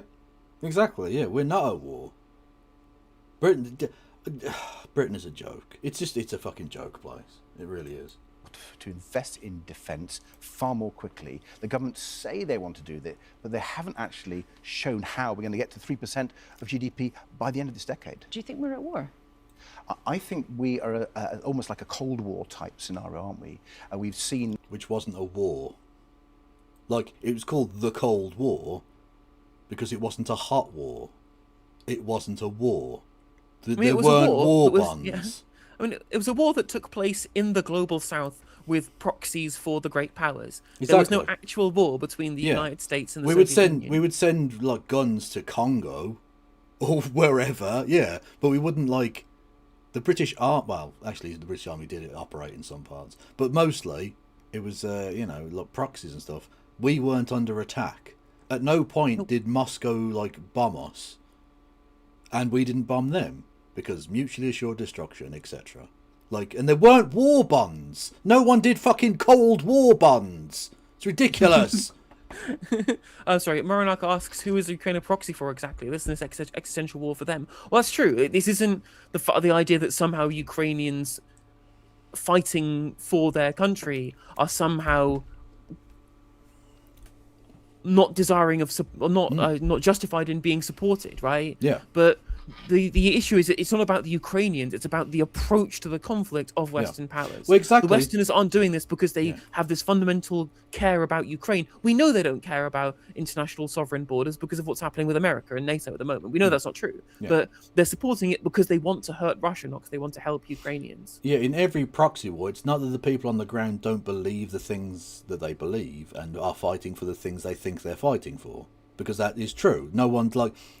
Some of them are mercenaries, but most aren't. Most are fighting for liberation or fighting to put down a rebellion or a civil war or whatever the fuck it is.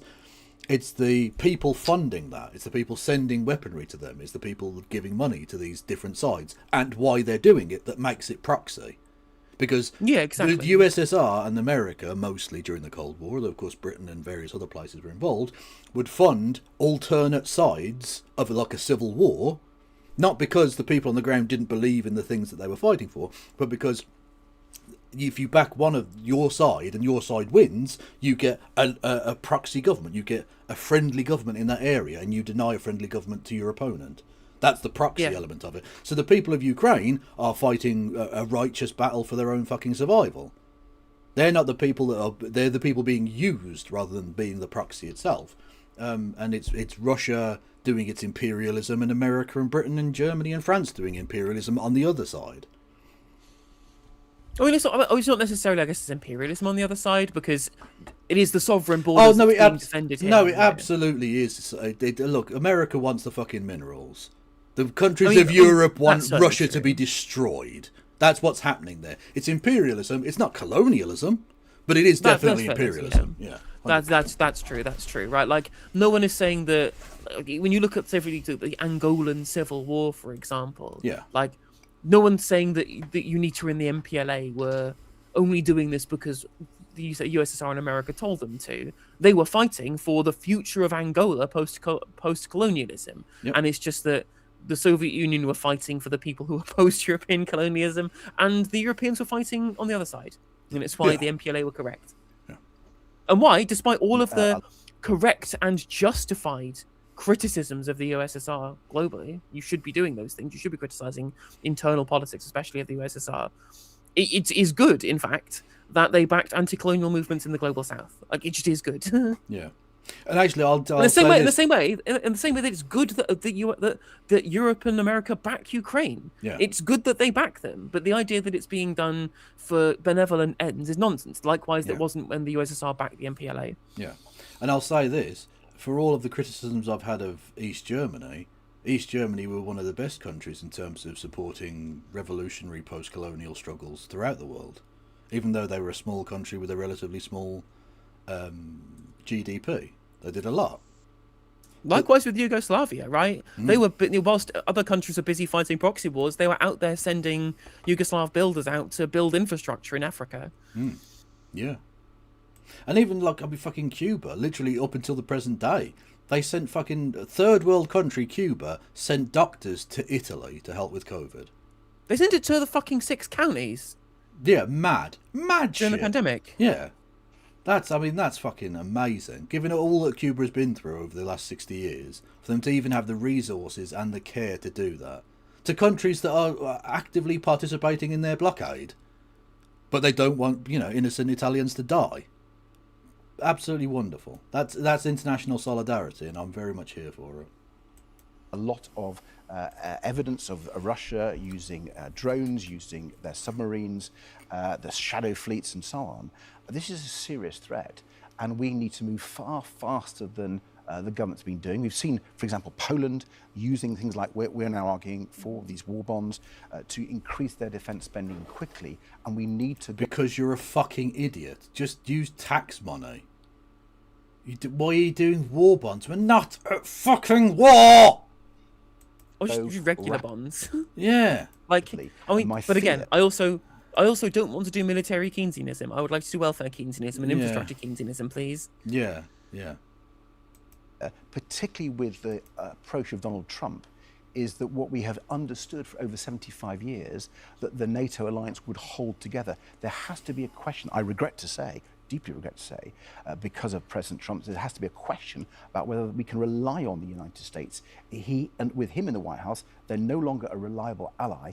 We have to step up and fast. Let's then talk, though, about this idea of what you are calling war bonds, which have been used before, but in times of genuine conflict. In times of war. Yes. That's what a war bond is. Like, am I going fucking mad that needs to be explained? Yeah, during the Second World War, we had war bonds because we were at fucking war. Were bombs falling on British households in the world wars. How actually would it work? How much money do you think you could raise? And a lot of people might think, well, hang on a minute, this is just government borrowing with a fancy name on it. No, well, first of all, it's been done before. The Conservatives issued green gilts in 2021 to increase support for climate change. They then changed their position on climate change, which sort of undermined their approach. That was a very different thing. I mean, people will say, actually, if we want to increase defence spending in this country, there has to be a conversation about where that money comes from. But racking up tens of billions of pounds of extra debt, and even if you tuck it somewhere else in the accounts... Well, I'm happy to explain how, how would it work? Well, we've argued that you should do this over the next 2 years, so time limited and capped to 20 billion. That would make a massive increase in the short term, which is really, really needed. Right, but that's just 20 billion more of national debt that you have no way of paying. I'm like, I don't care. Like, I'm an MMTer. I couldn't give a shit whether or not you're deficit spending or not in my realm, but he does. Yeah. He's supposed to care about this. Like, they were the party of fiscal responsibility when they were murdering poor people to slash spending. And now he's basically admitting, well, we didn't need to do that.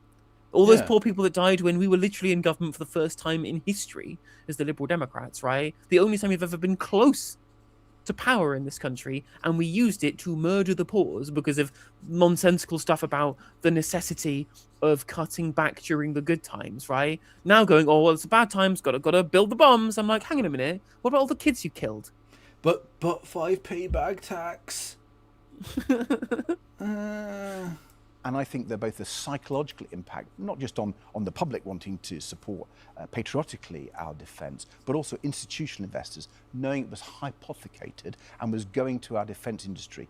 What our defence industry needs to know is that it can afford to invest because the money is there from the government behind it over a long period of time. And I think only by taking these measures can you send the message, the signal to the markets, as well as to the defence industry, that we're serious about this. But just to be really clear about what you're proposing, you're suggesting that the government should ask to borrow money from financial markets or even from members of the public who want somewhere to stash their cash or invest their pension to spend specifically on defence.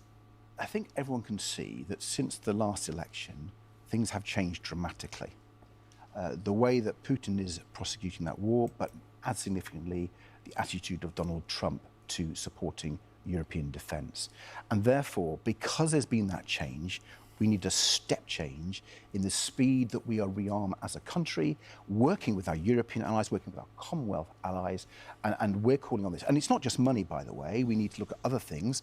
There's something called the JEF, the Joint Expeditionary Force, set up by the UK with 10 Northern European nations. I think we need to push that further and faster. We should invite Canada to join it.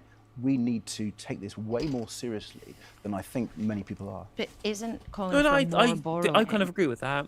I don't necessarily agree with this idea of massively ramping up military spending. I don't necessarily think we should be not increasing military spending. If we actually had a proper tax regime on, I don't know, Ed Davies' voter base, potentially, we would have capacity for actually good welfare and also maybe an increase in cybersecurity investment, for example. But the idea that in the absence of the US, we're supposed to bring around the Australians and New Zealanders and the Canadians and broader with Europe and other countries like that to be able to ensure that there is unified positions outside of American hegemony, I think that that's a good thing. I would certainly agree with that. The question, of course, is can you reform that to be about peace and about actual security and defense, and not just about continuing European imperial dominance of the global South in lieu of America backing that for you? You know? Well, exactly. Yeah. I don't mind us investing in actual defense rather than what our military has been forever, which is offense. Yep. Thank you, Navigator, for resubscribing. Don't forget you can financially assist both myself and No Justice MTG in the form of bits and subs and memberships and super chats and all of that sort of jazz.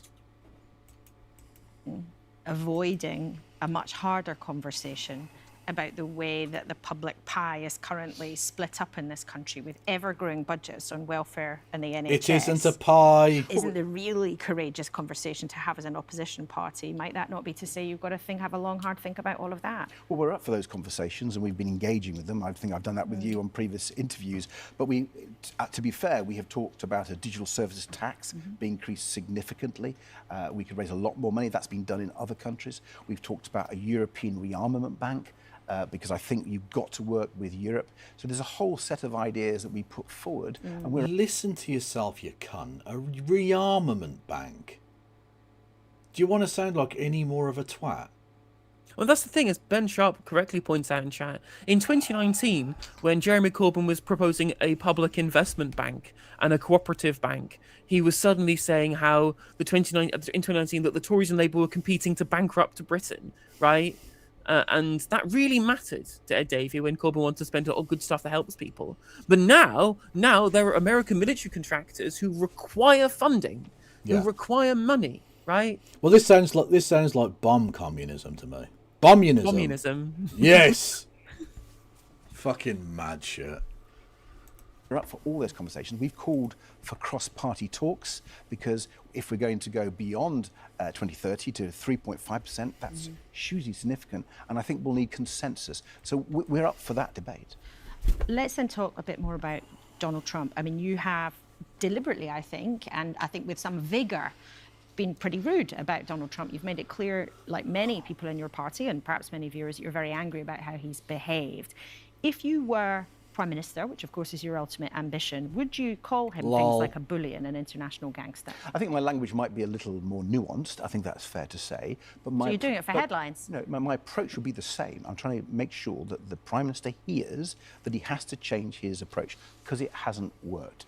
And actually, the week before President Trump was inaugurated, we could hear what he said in the election campaign about tariffs, about protectionism, and I was deeply alarmed about the impact that would have on our country, on jobs, on the cost of living. Well, no, there's nothing wrong with him doing protectionism. Again, especially because he said it before the election, and if the American people vote for that shit, fine. It's the fact that he's like, oh, you don't want me to invade a sovereign nation?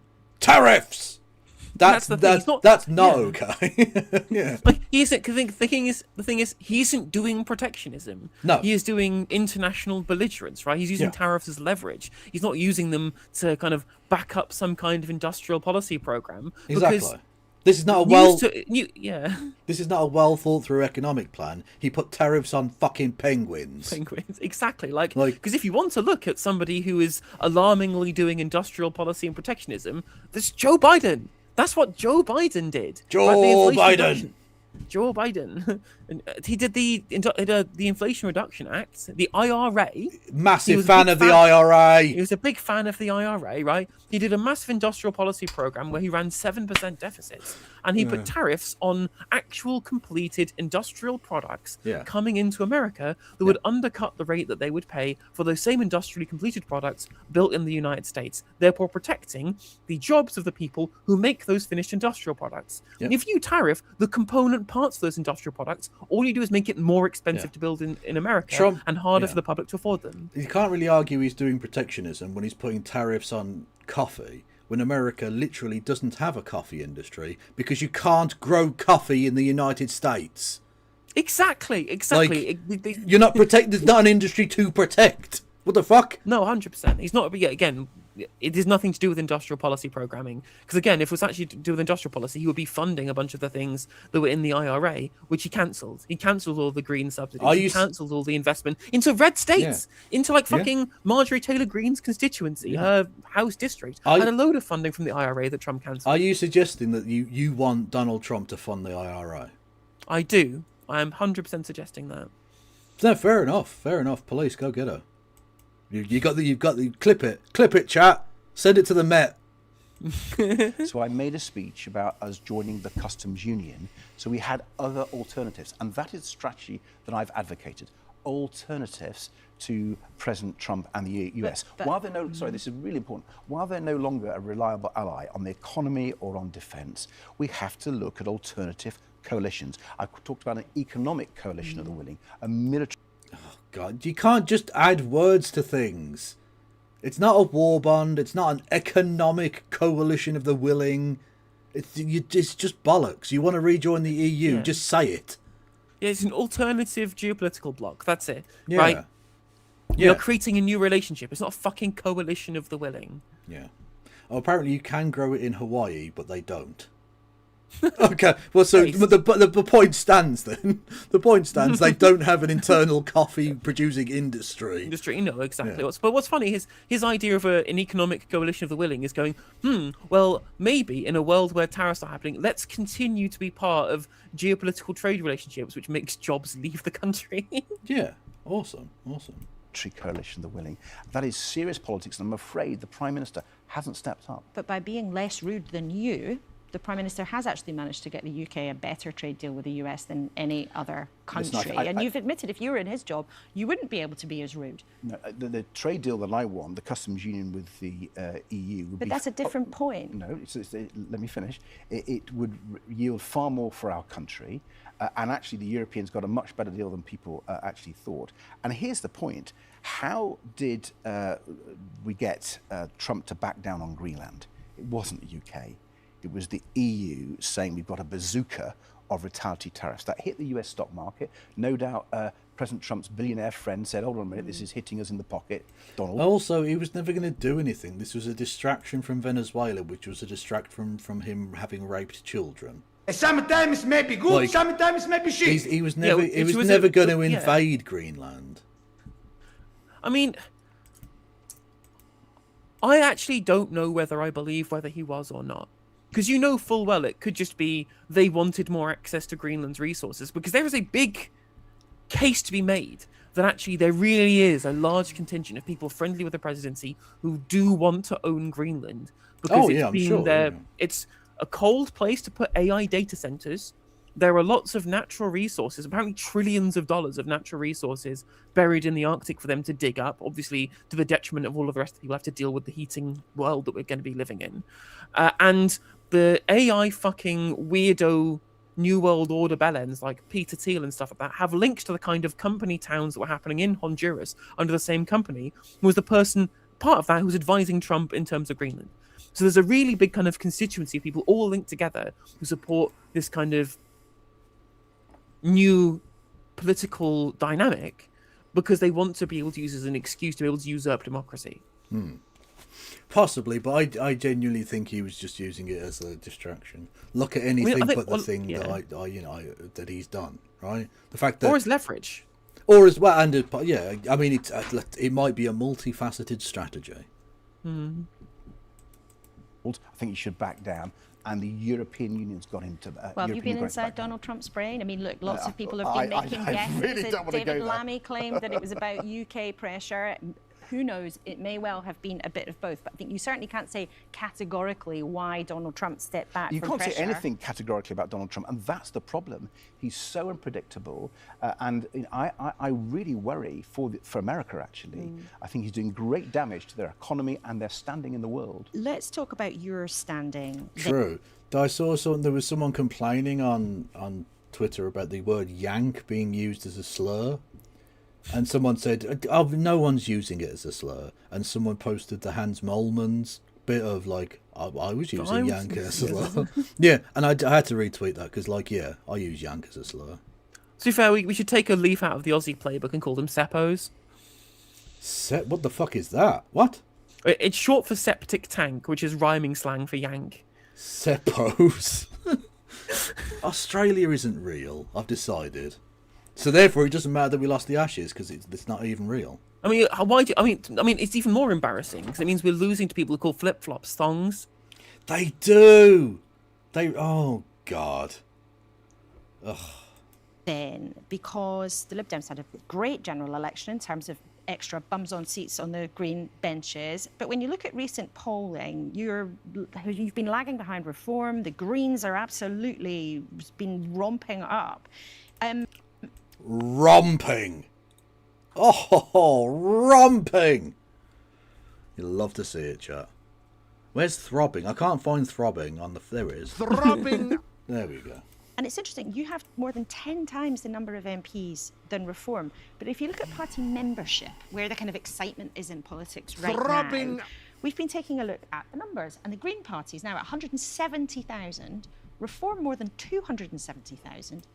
And your numbers are... Oh, look how small being Lib Dems. 59,000. Oh. Since this was filmed, by the way, the Green Party have gone up to 190,000 members. Oh, the Lib Dems. Oh. You know what this is? Those graphics you get where it's like, this is the size of the sun, and then it zooms out like massively, and so there's this other star that's like 1 billion times bigger. And then it zooms out again, and it's 1 billion times, and all of a sudden our sun, you can't even see it. It's a dot. That's what the Lib Dems are. You're a dot. or the latest ones we can find in the public domain, are way down behind at 59,000. Why are you not getting people to join your cause? Because you don't stand for anything. You literally are an empty husk of nothingness. That's why. Exactly. Well, first of all, the numbers you see there, they were the members we had when we got our best election result for... So what are they now then? They're about the same. Okay. So we got our best result with those members for over 100 years. And I'm really proud of our members. But the result was an increase in seats with no increase in vote. Because people were voting for you in a last chance saloon to get rid of the Tories as a tactical vote, not because they genuinely believed in anything that you say, because you don't believe in anything, right? You stand for nothing, and you believe in nothing, and you deliver even less. Yep. And that pause makes him look like Popeye. It does. Very active, probably the most active members of any political party. But why aren't you growing like the others are? Well, I don't think membership is the key metric that I'm focused on. I note, for example, that when Jeremy Corbyn was leading the Labour Party, they had a massive increase in members, dwarfing those. Yeah, and they got, was it 250,000 more votes as well? Yeah. And they had their worst defeat since 1935. So membership isn't what I'm focused on. You don't care about having members? Of course I do, but I'm focused more on winning. I believe we have a moral responsibility to win, more than ever before. A moral responsibility to win and then do nothing. Literally, a win for the sake of winning. I have a moral responsibility to be the person who rubber stamps the things that are already happening, right? It's like in Fallout 3, where... Colonel Autumn doesn't actually care about whether or not the water purifier happens or not, just that it has an enclave sticker on the front of it. Like, that's it. That's literally all these matters, these people, is that they're the ones who stand atop the podiums doing the things, rather than whether those things actually change. Our country has a grave threat in the form of Farage and Reform linked to the Tories who are going towards them. We won seats in the last election and can win more seats that would stop Reform and the Conservatives. So that moral responsibility to win is what drives me, and I'm very focused on that. And by the way, we're doing that pretty well. The last general election, as you admitted, we had our best result for over 100 years with this strategy of winning. But there is a difference. Since the last general election, we have seen something very unusual in this country. There are tens and tens of thousands of people joining political parties, many of them for the first time, whether it's joining Reform or whether it's joining the Greens. And there are people in your own party who think, hang on a minute, we're just not exciting people. And as the leader, you've got a responsibility for that, haven't you? Time to crack out the skills wallets, lads. Come on now. Let's go. Well, the funny bit of all of this is, is what's going to happen. People will just go, well, Ed Davey's bad on social media. And to be fair, he is. Like, no one cares if you want to 1v1 Keir Starmer on FIFA. It's embarrassing. And go, well, Zach Polanski is such a polished social media performer. He's just doing the things that we should be doing. And I'm just like, well, the issue is that you think that this is all about social media, and it isn't. They said the same about Zohar Mamdani as well. They said, oh, well, he's only winning because he's good on camera, good at TikTok and Instagram. When you actually drill down to it, be a bad mayor. And no, he's popular because his policies are popular. Yeah. The slick video editing will not carry you unless people want unless people want to pick up what you're putting down. And no one's doing this with the Liberal Democrats because they are not putting down anything. True. I mean, you say Zach Polanski is good on social media, but do you see him in the nightclub the other night? We managed to elect one of the few gays who can't dance. What's going on there? What's happening? It's like a Brazilian who can't play football. What's this? What? That's exciting voters when they go to the ballot boxes. And it's not just the last general election we had brilliant results. Last May, we beat Labour and the Conservatives in the local elections for the first time ever. And if you take all the council by-elections in last year, who won the most? The Liberal Democrats. It was Reform closely behind us. That's fair. Other parties nowhere. So that's my strategy of winning, and it's working. Your strategy of winning? Again, it's all they care about. Yeah. It's all they care about. It's all about winning. Win and then do nothing with any of that authority. Yep. Yeah, brilliant. Thanks. Tell colleagues, it's so serious that we win to stop Reform, to stop Farage, and I think, in many seats, we're the only ones who can do that. And I want to win for the fair... In virtually no seats are you the only ones that can do that. What are you talking about? How many Reform... there are some seats, right? There probably will be some, but I don't think there'll be that many Reform Lib Dem marginals. I think that's basically what's going to happen in like rural southwest at this point. That's where all their seats are, by the way. Yeah, Somerset. They're in like affluent London commuter belt areas like Kingston, which is his seat, or they're in the West Country, right? Yeah. Fair deal we promised people at the last election. I talked about helping people to be able to afford to live a decent life, to have public services like the NHS they could rely on. We are the only party that has a plan to deal with the cost of living, the only party with a plan. Rejoin the EU! Yeah, just rejoin the EU, yeah. Chess. So it's important that we win for our values and our policies so we can help the British people.